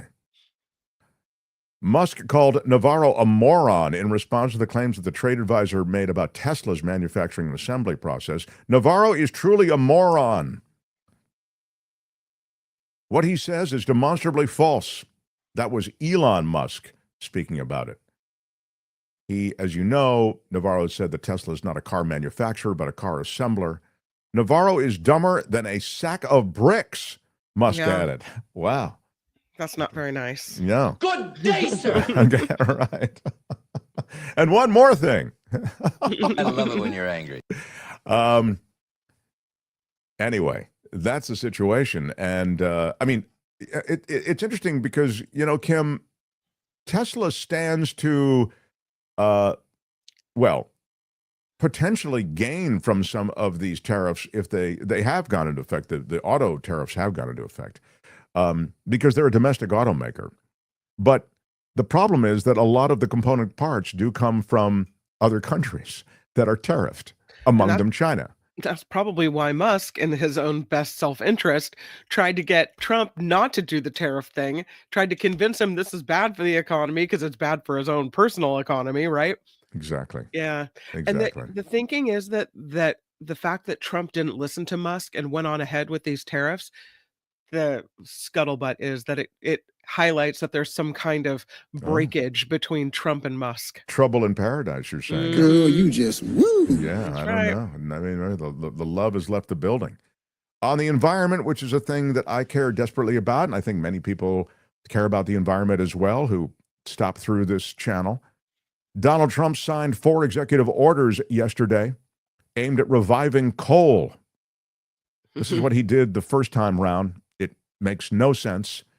It is the dirtiest fossil fuel. It has long been in decline as a viable economic engine, and it substantially contributes to greenhouse gas emissions and pollution. I mean, it's, as I say, it's the dirtiest energy. Trump was stuck in the past when he made this decision, said his environmentalists, who are expressing dismay over the news as reported, and wanting to make utility customers pay more for yesterday's energy. The U.S. president is using emergency authority to allow some older coal-fired power plants scheduled for retirement to keep producing electricity. And then finally, in California, Trump is declaring an emergency and allowing logging in California's federal forests. Hey, we need that wood if we're not going to get it from Canada, you know? A memo from the Secretary of the United States Department of Agriculture outlines the Trump plan to quickly expand logging operations in the country's national forests that could dramatically reshape the landscape of many recreation areas in California. Protected forests. Who needs them, Mark? It's a month after President Trump released this executive order calling for the immediate expansion of the American timber production industry, USDA Secretary Brooke Rollins now laying out what steps the U.S. Forest Service will take to accommodate Trump's demands. This includes lifting protections on more than half of the land managed by the U.S. Forest Service and expediting the process for logging in these areas. So we'll get to It's the Planet Stupid with Belinda Waymouth, but just as an aside, I thought I would mention that. By the way, the Keystone oil pipeline shutdown may quickly lead to higher gasoline prices. Yeah, all of that with the Keystone pipeline, nearly, I think, 2,700 miles of Keystone oil pipeline shut down yesterday, ruptured in North Dakota, halted the flow of millions of gallons of crude oil from Canada to refineries in the U.S., and could lead to higher gasoline prices. Great. Yeah. So one way or another, even as the Saudis drop their prices and increase their production, which has an effect on dropping prices for a barrel of oil, you end up with domestic issues that could throw a wrench into all of that. So that's a little bit around the horn for what's happening beyond the trade and beyond the deportation plans. By the way, I'd like to touch on the fact at some point that Donald Trump is very much committed to exploring the possibility of deporting U.S. citizens. What? Yeah. You Do can't we have do that. We have that video, Albert, of Is that Trump. allowed? Yeah, that's no. Well, back in the old days, it wasn't allowed. But the statement he made kind of, again, makes it sound like we're deporting only bad guys. But as is everything with this administration, and I'd suggest with big government generally, there were mistakes made, right? In this deportation of the Venezuelans, and they're all gang members. There are at least 3 that we know of who are, makeup artists, soccer player, etc. And there may be as many as 72 of them that have no gang ties whatsoever. But because they were not given any due process, we don't know. Now they languish in this El Salvadoran prison. Do you have his comments on? Here we go. This is Trump basically saying, I want to possibly deport American citizens if they're not good people, if they're a problem on society. Let's get rid of them. The president there said he would be willing to take American citizens in the federal prison population. Is that one of the ideas you're going to be discussing? Well, I love that. If we could take some of our 20-time wise guys that push people into subways and that hit people over the back of the head and that purposely run people over in cars.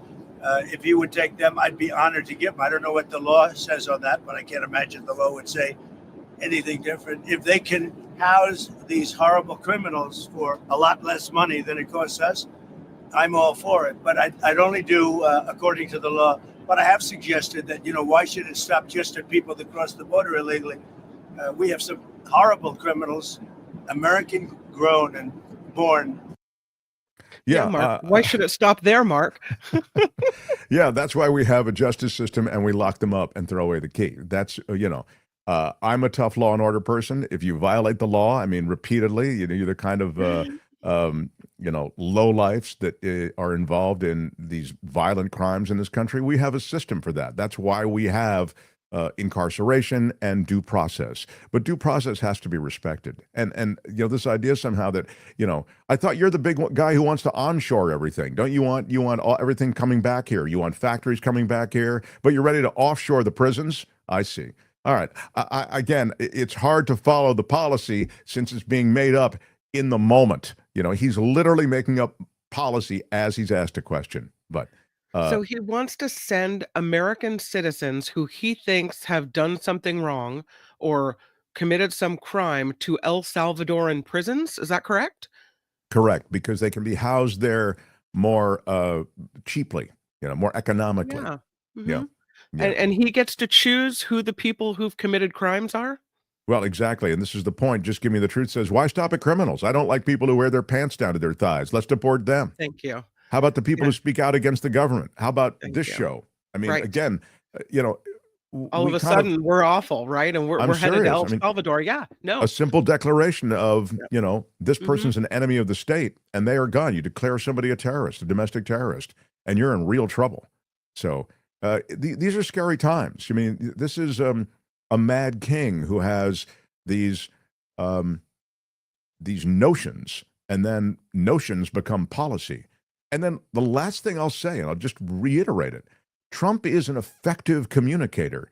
He is a generational political figure. That's how he got to be president. It is the messaging. It is his charisma. He is someone who draws a crowd.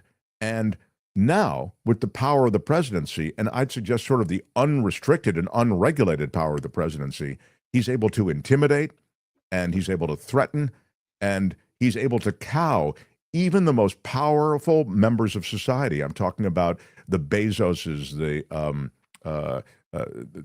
Google heads, the Musks. yeah, the Musks of the world. Mhm. I mean, Musk, again, The sort of with the Zuckerbergs. co-presidency. Zuckerberg is Mhm. who I was thinking of. Thank you. Mhm. Yeah. So, these titans of American industry are cowed by Trump. Look at the titans of the American legal system that have been cowed by Trump. Look at the titans of the American media companies that have been cowed because they need the federal government and cooperation.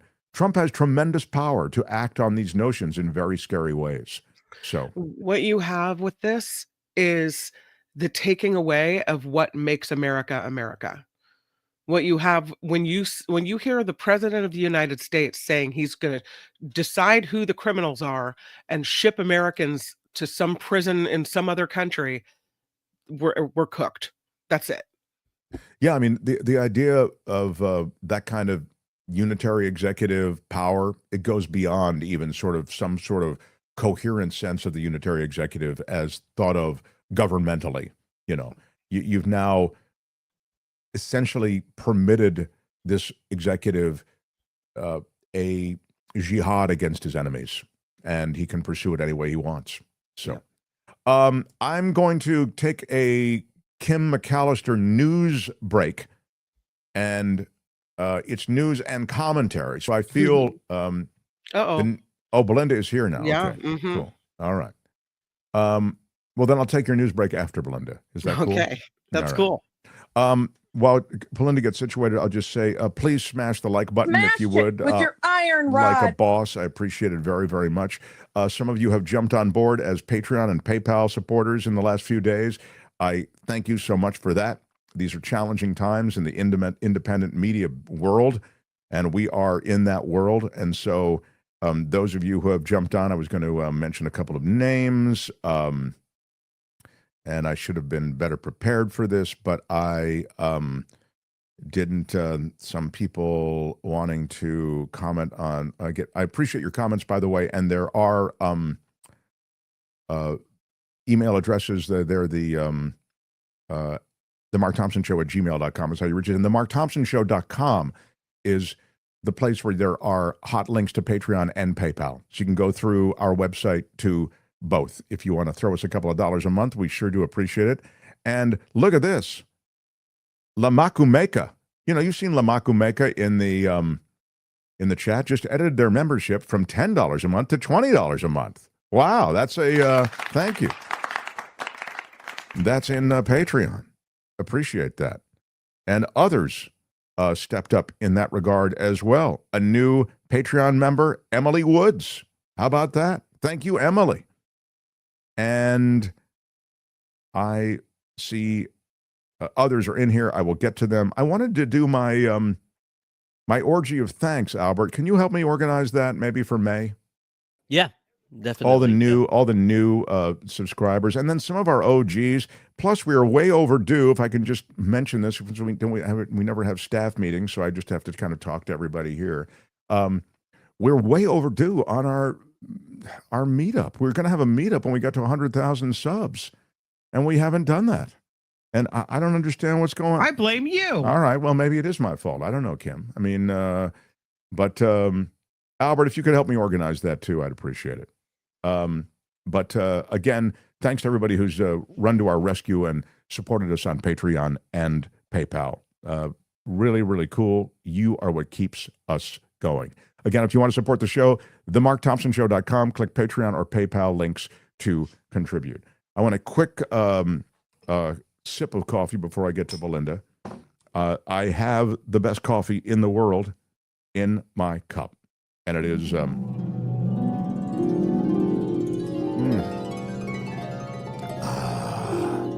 it is Coachella Valley Coffee, CoachellaValleyCoffee.com. They are proud sponsors of this show, and we do appreciate it. When you go to their website, and use the discount code MARKT for checkout. And by the way, it's interesting, and then I will get to Belinda. I got a note about Coachella Valley Coffee from Joan. And Joan Hollywood, as you know, has the coolest name. Hollywood really is her name. She said this, Dear Mark Thompson Show, my beloved Pete's Coffee went up to $15 a bag. So I checked out Coachella Valley to see how the prices compared. The Pete's bags are only 10.5 ounces. I did the math, and it turns out I can get 5 pounds of Coachella Valley coffee with the Mark T discount for less than an equivalent amount of Pete's. Order placed. Thank you, Joan Hollywood. Wow. That's pretty cool.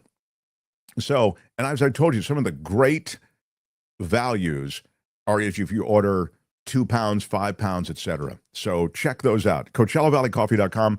Definitely use our discount Mark T at checkout for maximum value. And thank you for supporting our sponsor. Well, got all of our business done, and now The Mark Thompson Show. We like to keep an eye on what's happening on the planet and the environment. We do it in a segment on Wednesdays called It's the Planet, Stupid. The planet Earth. Some call me nature. I am very passionate about the planet. A living, breathing planet capable of sustaining whatever life forms we see fit to deposit on it. Spock, judging by the pollution content of the atmosphere, I believe we have arrived. It's the planet, stupid. No. It's the planet, stupid. Our guide for It's the Planet, Stupid is Belinda Waymouth. Hello, Belinda. Hi. Do you drink coffee or tea? Tea. I'm a tea drinker. We have to get some tea to Belinda. I'm going to make a note of that now. Yeah, I love the tea. Don't drink the coffee. Don't ask me why, but not my thing. Yeah, that's okay. Tea and coffee are both there at Coachella Valley Coffee, so we'll get you some of the tea, which is quite extraordinary as well. Tell me what you have for us today, oh great Belinda. Okay, well, they're both good news stories because you know me, and what happened on Friday in Louisiana was really, really fantastic. So a state court ruled, a jury ruled in favor of I think it's called Plaque Mines Parish. $744 million Chevron has to pay for the mess that they have created in that state through oil and gas drilling, with complete disregard to the health of the wetlands, not doing any of the cleanup that they're supposed to do. There was a law passed in 1978 that said, okay, oil companies, if you're going to come in here and drill, you have to you have to detoxify the area afterwards. You have to get rid of your waste. You have to revegetate. You have to do all these restorative things. You have to take away all the oil drilling equipment. You can't just abandon it here. And what did the oil companies do? None of that. And so this is huge. This is really huge. Now, the parish was asking for $2.6 billion. Basically, this parish is, they are disappearing, absolutely disappearing. That NOAA has already struck off 31 different locations that were on the map in Plaque Mines Parish because they're no longer there. They've disappeared. And so this was a real victory for the people. And we've talked about this before on the show. It really reminds me of the case that came out of Colorado in 2023, if you remember, where the young people held their legislature responsible for not taking care of their environmental health as they're supposed to under the Clean Air and Clean Water Act. And they won. And now, and to have a big oil company win, and what's really interesting, so Louisiana has such a sort of a love-hate, situation going on with oil because it's one of their biggest, industries. They really rely on the money and the jobs and all those things. But the destruction is huge. And Albert, I sent a picture which shows how the canals that the oil companies dredge all through the wetlands, further destroying them so that they can get pieces of the rigs for the, their drilling, backwards and forwards from ports. And that just, and they make look at these, that. they just cut into it, and what is really awful about when you have these straight lines is that they mean that when a flood surge comes from a storm, it's just got a straight line to the port. It's like, oh, thank you very much. I can, storm, water can go right up here. Now, I just have to point out that in Louisiana with the wetlands, which, we've talked about this before, every 90 minutes, they're losing a football field size of land. And in Plaque Mines Parish, they estimate they've lost 2,000 square miles of marshlands and wetlands, in the past century. They're looking at losing another 3,000 square miles in Louisiana wetlands by 2050. That Louisiana is using the $20 billion settlement they got out of BP for the the Horizon oil spill to it's sort of reseed really you put in shingle and sand and clay and other things to try and rebuild the marshes, but they say so there's oil and that's just you're just sort of seeing it there, but when you go up close and you look at the edges of the marshes and the wetlands and what it does to the plants, I mean it just basically destroys them. That's it, that's oil. It's just, it's unconscionable. It's unbelievable. It is. It's so really reckless, Yeah. And the whole coast, as you suggested, that Gulf Coast there in Louisiana and beyond, really, but especially Louisiana, they just cut whatever they needed. And as you say, there was nature had its own way of providing, if you will, protection to the land mass and to many of the habitats there. And that protection is completely undermined when those things are cut that way. Wow. Yeah. No, it's so destroying. All those straight lines that you see. Yeah, no, it's crazy that they've actually done that. They say that they'd have to rebuild every 9 days. They'd have to create another 168 acres of marshland to, take account for how much they're losing. Now, the other thing that did happen in Louisiana, and I do want to point this out, and of course, the oil company tried to use this in their defense. They did all kinds of things. They tried to get the Louisiana legislature to pass a law that completely disregarding these claims. They tried to move the case to federal courts where they thought they would get a more favorable outcome. They did all these things, but then they also cite the actual, there's another thing going on in Louisiana, and this is worth talking about. So there was a great flood back in 1928. And so then they, this was terrible, loss of life, loss of property. They did the Flood Control Act of 1928, and they completely, I mean, at the time, obviously, it was, deemed this incredible engineering feat. We're going to go in and we're going to put flood walls into the Mississippi, and we're going to put levees, and we're going to do all these things to control. This is a restoration project that you can see right here on Fox News. Thank you very much. But by completely controlling the flow and straightening parts of the Mississippi, what they did was, that was incredibly environmentally destructive, which we know in hindsight, as we now know with dams and things. When you stop the natural flow of a river, all that sediment that's coming down the river that would reseed the marshes and the wetlands that are getting eroded by storm waters and by the ocean, that would be compensated by the sediment that would come and fill in the gaps. But by this engineering feat on the Mississippi and making it safer. I mean, obviously it wasn't during Hurricane Katrina because the levees were breached. But that also has caused this incredible degradation for Louisiana. So it's a twofold thing. But I think this, holding industry, and particularly an incredible polluting industry that usually gets off scot-free. I mean, it's polluting our environment and causing climate change at no cost, no penalty.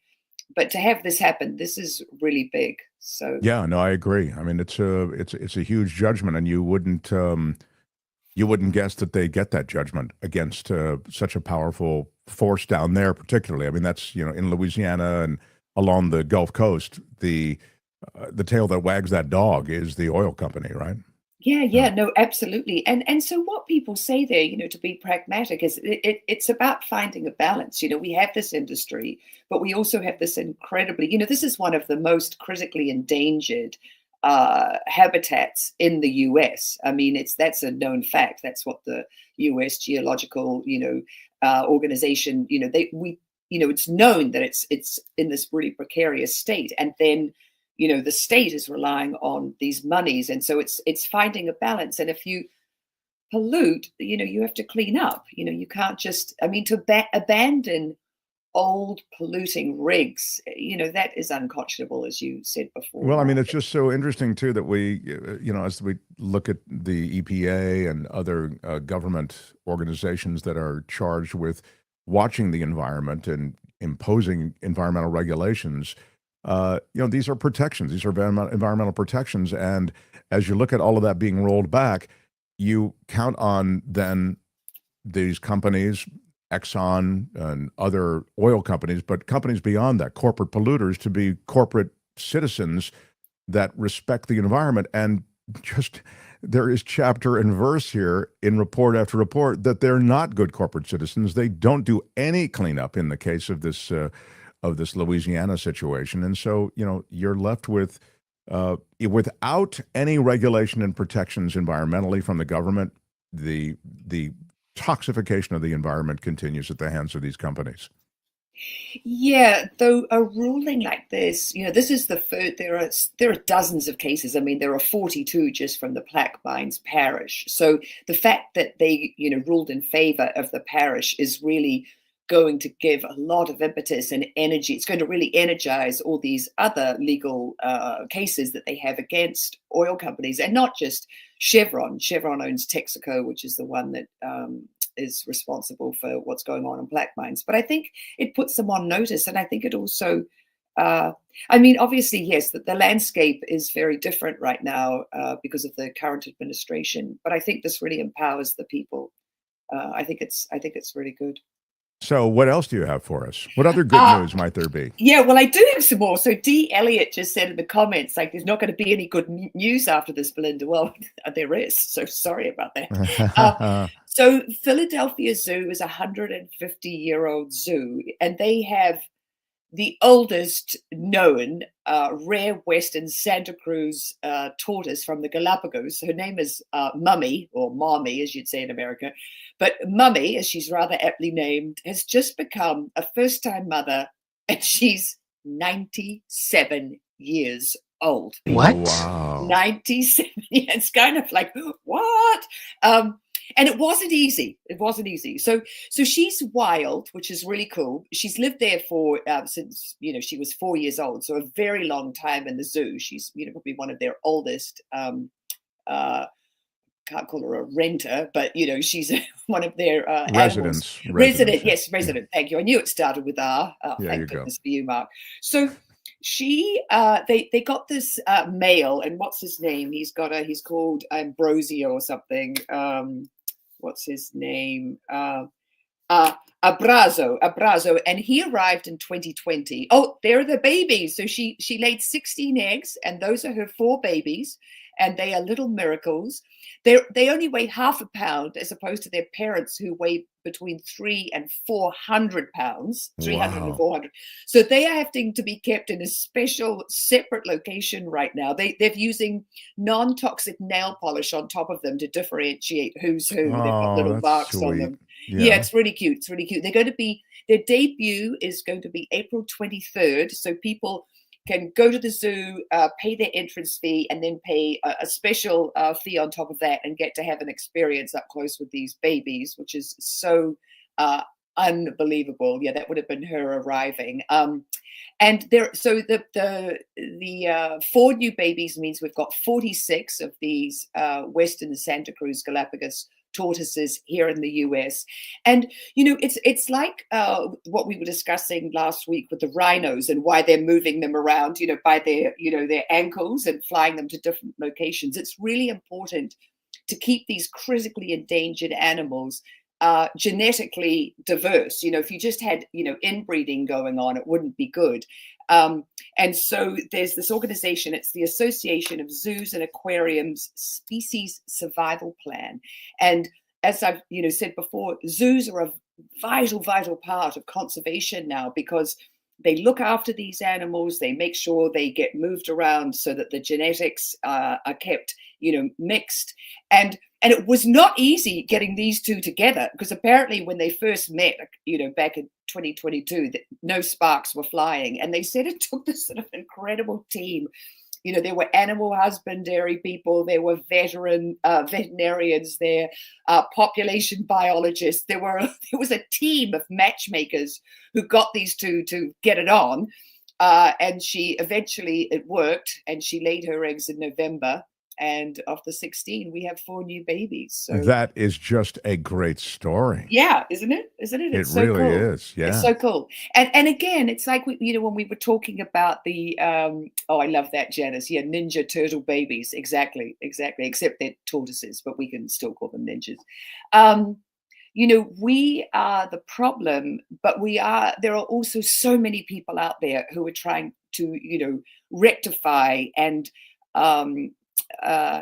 in a way, it's sort of like making amends. It's like, okay, we have made your habitats inhabitable, but let us help now and keep you alive, because you're special, you're amazing species, and we want to be part of the solution, not just the problem. So 97 years old and producing offspring. Yeah, first time mama. It's Wow. really, yeah. And it's so funny that her name is Mommy, and it took her this long to do that.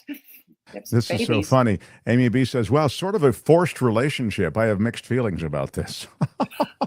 Well, they put them in the same proximity. They didn't, it's Yeah, and as you can imagine, after all those years of not breeding and not having a mate there, you'd be 97. How would you know what to do? You're 97 years old. How would you know what to do? So I get it. But I think to keep them alive and to protect a species, and there are 13 different species of tortoises on the Galapagos, 7 Galapagos Islands, and they need help. It's not easy, so we're helping. I love the story. It's so great. And you're right. You put some bounces in our steps today with some good news. A ruling against the destruction along the Gulf Coast from oil company. And also this good news for the Galapagos turtle, Mommy. Yeah. If there you she want to is. send a card to the new mom, where is it's in... She's in the Philadelphia Zoo. So that's Philadelphia Zoo. Okay. For 150 years. And it's interesting because we have this idea of zoos being, these very negative, bad places, but they really, really are now part of the solution. They are part of the conservation of, these incredible species. So give it up for zoos, everyone. And they do some good work along the way. It really is. And as you say, with the changing landscape of species and habitats, I mean, they take on a different role. And perhaps, as you say, there's some positive associated with much of what happens there.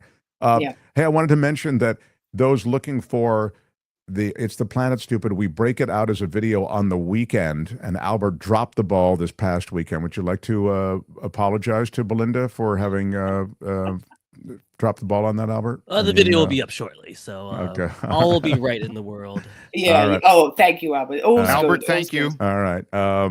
But we drop Belinda's It's a Planet Stupid on the weekend because we want to try to give it a little more visibility, and we hope that by dropping it on the weekend we do that. So we'll have to see, but that's where you can find it. And please do share it across your social media, etc.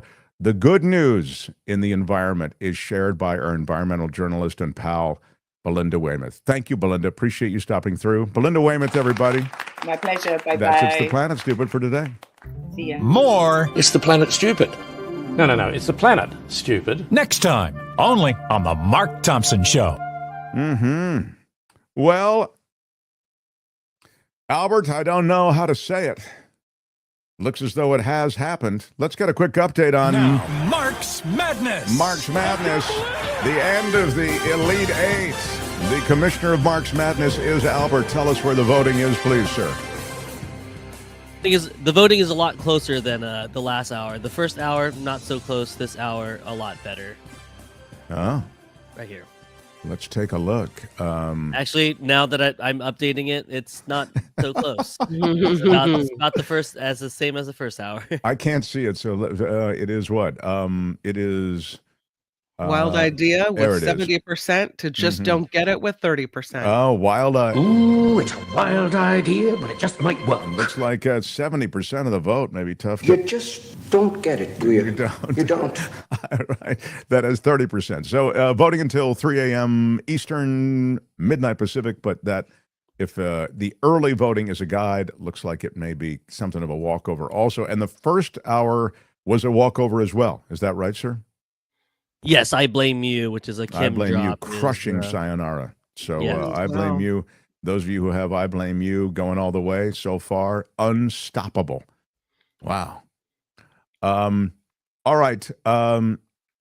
Let's look at the leaderboard quickly. Matt Rapanich, who had taken control of the board early, takes control of it again in a tie with... Let me just see. Let me try to blow with this CBN Roro, and then CBN Roro, here in the top three again, Michael Snyder. Michael Snyder holding his own, the culture blaster. Wow. Then we have George and Chris, and then Daniel Martin, who's historically done very well. Vanessa Pacheco has been close to the top, and Vivian El Shawa also. Yeah. Now look at all of the. You can see pick champion. I Blame You, I Blame You, I Blame You. A lot of people have picked I Blame You or AOC. The one outlier is Matt, who is top of the leaderboard right now. But is Bet My Lunch still in it? I thought it lost. I think it did lose. So there's no way Matt can win it? Is that right? Or how does it work? Commish, you can explain it.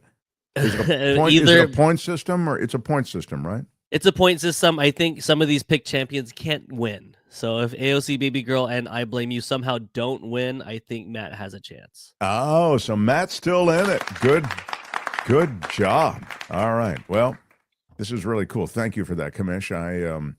sometimes the complexity of Marx Madness, they extend beyond my ability, even with my big, oversized brain, to understand it. Kim, I ask you, would you like to do a turbo newscast? We are over time now. Technically, we only go until 4 o'clock Eastern, and it is now 4:05 Eastern time. What do you think? You want it? I love it. I can never get enough of it. So Let's if do it, you want to then. do it, let's do a little news. Kim's news, and then we'll catch up with some stray comments and say goodbye. Mark Thompson Show.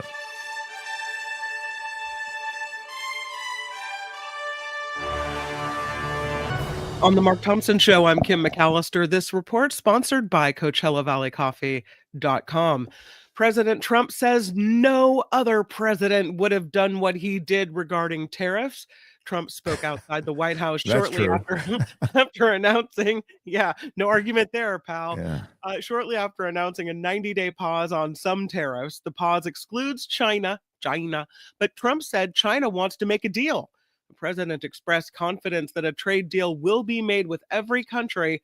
Wall Street reacting positively to the news, with the Dow Jones Industrial Average, S&P 500, and the NASDAQ all surging in the minutes following Trump's announcement today. They are dying to make a deal. Please, sir, make a deal. I'll do anything. I'll do anything, sir. I don't even know that China is talking to the Trump administration. I mean, and that's how little confidence I have in what this man says.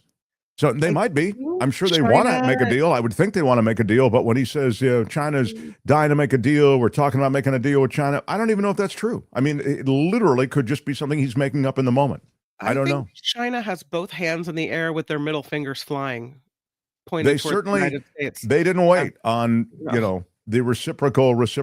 By the way, calling them reciprocal tariffs, again, is the genius of the lie. They weren't reciprocal tariffs. Reciprocal means your tariff imposed upon me will now be visited upon you, right? That's the reciprocal. Right. But those tariffs were completely made up. I mean, we don't have a 46% tariff that's imposed on us by Vietnam. That's a completely made up figure. It's totally ridiculous. It's because we have a trade deficit with Vietnam. And if you consider the trade deficit as something that should be added into the tariff, then you're crazy. I mean, that's not what it is. And the idea somehow that I use Vietnam as an example, you can use a lot of these smaller nations as examples. They're African nations, they're other Asian nations. You're asking them to somehow buy as much from the United States as we buy from them? It's ridiculous. Could never happen. They don't have the GDP to do it. They don't have the money. These people are making $70 a month. How are they supposed to buy something from the United States? They couldn't even pay for the postage. So. Trump thinks his milkshake is bringing all the boys to the yard, Mark Thompson, and he's very courageous. Okay, well, he's okay. All right. I'm telling you, these countries are calling us up, kissing my ass. All right. Well, okay, as you want. 2 federal judges are blocking President Trump from using the Alien Enemies Act to deport certain Venezuelans.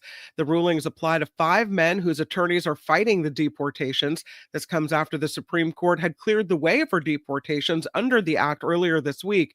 Lawyers dispute the use of the act, saying it is meant to deport non-citizens only in times of war. Those men come from New York and Texas, and they are identified as belonging to the Tren de Agua gang. Their lawyers dispute that. House Republicans trying to secure the votes to pass a budget plan backed by Trump. The Senate passed a sweeping funding plan over the weekend. Now Speaker Mike Johnson of the House is hoping to have a vote this week on the measure. It would allow committees to put together legislation that would cut taxes, increase immigration enforcement and spending on defense, and raise the debt limit without any Democratic votes. At least 124 people are dead after that roof collapse at a nightclub in the Dominican Republic. Many more injured in the tragedy happened early Tuesday. Among the dead, 2 former Major League Baseball players. Octavio Dotel played with 13 teams over 15 seasons after getting a start with the Mets in 1999. The 51-year-old was pulled alive from the rubble but passed away from his injuries. The Department of Homeland Security will begin looking for anti-Semitism on the social media feeds of immigrants now. In a statement, the Department of Homeland Security said anti-Semitic activity on social media, as well as physical harassment of Jewish people, will be considered grounds for denying immigration benefit requests. They say there is no room in the United States for the rest of the world's terrorist sympathizers, and that we are under no obligation to admit them or to let them stay here. New York City Mayor Eric Adams' administration is allowing U.S. Immigration and Customs Enforcement to set up an office at the city's Rikers Island jail complex. State Farm plans to pay more than $7 billion in claims for the January wildfires in Los Angeles County, and that, they say, raises concerns about their future finances and is triggering a request for a rate hike that would hit Californians throughout the state. The California Insurance Commissioner has tentatively approved a request for an emergency rate increase pending justification from a judge. More UC Berkeley students having their visas revoked by the Trump administration. The school announced yesterday 13 more students found out recently their visas were being revoked without being told why. The country's largest egg producer cooperating in a Justice Department probe into egg prices, Mississippi-based Cal-Maine Foods said in a regulatory filing that it received a civil investigative demand from the DOJ last month. The Department of Justice looking into whether egg producers conspired to raise egg prices. Oh, that's interesting. Oh. A new California law, or bill rather, a bill, not a law yet, would only allow veterinarians to declaw cats for health reasons, banning the practice for cosmetic purposes. I'd love that. I'd love that. This Not is the a great first law. attempt to ban declawing. 5 previous efforts since 2018 have all failed. West Hollywood was the first U.S. city to prohibit cat declawing in 2003, Yep. with several other California cities following suit. According to the Animal Legal Defense Fund, New York, Maryland, and Massachusetts were the first states to ban declawing cats. Like California, New Jersey is proposing a similar law. So The people who are behind that and have pushed that legislation are friends of mine, and it is so it's horrifying that it's not illegal, and it's not like declawing. That it's a misnomer. It's actually deknuckling. It would be like taking this all away from your hand. Okay, taking that from that, it would be like like amputating all of these fingers. Okay, and this one too, the thumb as well. Imagine that, and then asking this creature that walks on its paws to now function normally. It's terrible. It ends up in awful places with pain, chronic pain, and then behavioral issues because the creature doesn't have any way to defend itself any longer. It's an awful thing. I hope they get this law passed. It would really just be great. Lastly, you talk about fluoride and toothpaste. Forget about it. A Kentucky Fried Chicken inspired toothpaste is already sold out because that's what you want your toothpaste to be like. KFC teamed with Australian oral care brand His Smile to create a fried chicken flavored toothpaste that the fast food chain described as it's a craveable toothpaste that delivers next level freshness with every brush. I've never seen anything like it. All right. Toothpaste is $13. So, you got pay a little for the chicken in your toothpaste. A KFC themed electric toothbrush you can see here is also sold out. Wow. His Smile is known for offering unique toothpaste flavors, including gingerbread, glazed donut, and tiramisu. It's fantastic. I am quite KFC toothpaste is Mark's next sponsor. I would welcome them as a sponsor. KFC toothpaste. I wonder if we can get some Coachella Valley coffee toothpaste. That's a thought. Yeah. That way, when you drink your morning coffee, you don't still have the toothpaste lingering. Oh, right? You're right. There's that weird period during which you've had the toothpaste, you've got that taste in your mouth, and you have the coffee. Yeah, you just have to. I find water. Yeah, it's the best water works intermediate beverage for that. Yeah. I blame you. This report is sponsored by Coachella Valley Coffee. Come on, Coachella Valley Coffee. Those of you who are still here. Yeah. Some good stuff at the Coachella Valley, all organic. They support women-owned farms. Their beans are fresh. And now, according to viewers, if you order a lot of it, it can be cheaper than getting your coffee from Pete's. So with the 10% discount, absolutely. Good. CoachellaValleyCoffee.com. Yeah, Mark T is the discount. Sorry, I was just going to have a little Yeah, check out. Oh, take coffee. It's so good. The teas are amazing. The ginger mint tea, so good. The vanilla tea, that's my favorite. Oh, yes. Delicious. So many good ones. By the way, I have a thank you, Kim, and there's the Coachella Valley website, CoachellaValleyCoffee.com. Order the coffee or tea or whatever, the spice that's right for you, and load it up. Load that cart up and get that Mark Tea at discount. Get that code in, and you get 10% off.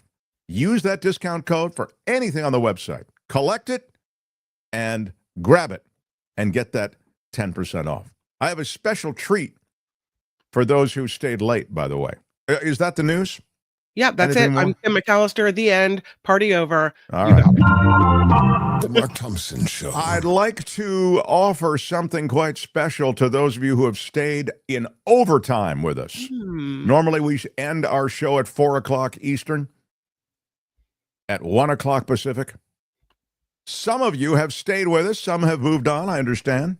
Some of you have yet to even listen to the show. You're listening to the first time. Most people actually check out the show in delay. For those of you who are listening in delay, and for those of you who are here live, you've made it to this point in the show. It's almost the very end.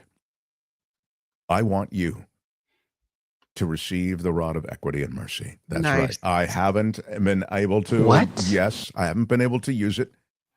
I haven't brought it out from its protective sheath for many, many months, but I'm doing it now.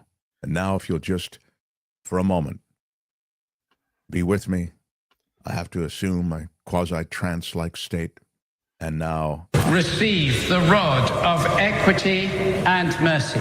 again, please, if you would. Receive the rod of equity and mercy. The rod of equity and mercy is bestowed upon all of you. I wish you all the very best, and you have it for a lifetime, unless I revoke it. But I've never revoked it before.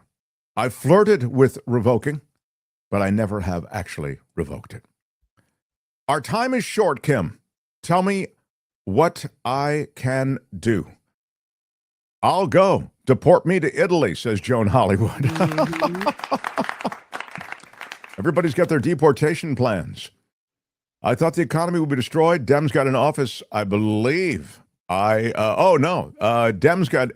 I thought the economy would be destroyed if the Dems got into office. Is this Donald Trump showing them up by destroying the economy bigger and better than ever? They ever could? They could? Wow. There's never been anything like this. Yeah, it's quite terrific.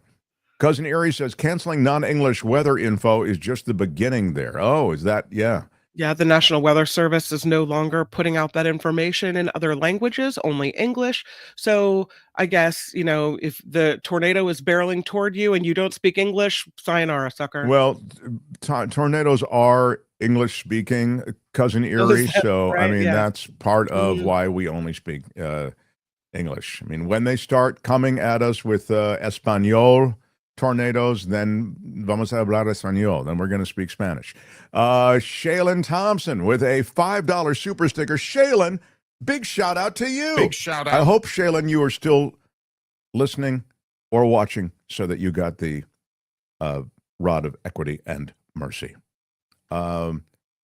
Totally with Mark. Thank you. I don't even have to read on, but I will. Totally with Mark, says Eric Radis, on the fluoride debate. What that really does to our internal organs still needs to be further studied. What amount is safe for each person given their size and quantity intake needs to be researched. That's exactly right. And I got into it. Didn't ever expect I'd get into a big thing with Rothmann about it, but I did. On the tariffs, Rick says the Penguins are tapped out.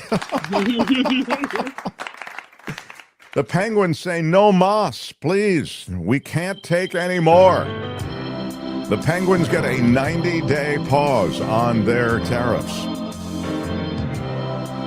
Donald Trump is going to take that 90 days to kind of stir up some other trouble. I'm sure we'll have. The economic policy is really something that, and that's why I like watching Scott Bessent, the Treasury Department head, because he just knows that it's all crazy. They all know perhaps I think even Navarro knows. That's why he had to phony up an economist when it came to making the case for it. So, all right, that's it for today. Tomorrow, the great lawyer and legal analyst David Katz joins us. We will talk about all things legal. Kim continues with the after party live. I'll write it and we'll do it live. That's right. Thank you, everyone who supports I'm Shadow us. Stevens for the Mark Thompson Show. Bye-bye. Thank you, everyone. We're out of time. Out of time. Bye-bye. Thanks for your support of the show, and until tomorrow, bye-bye.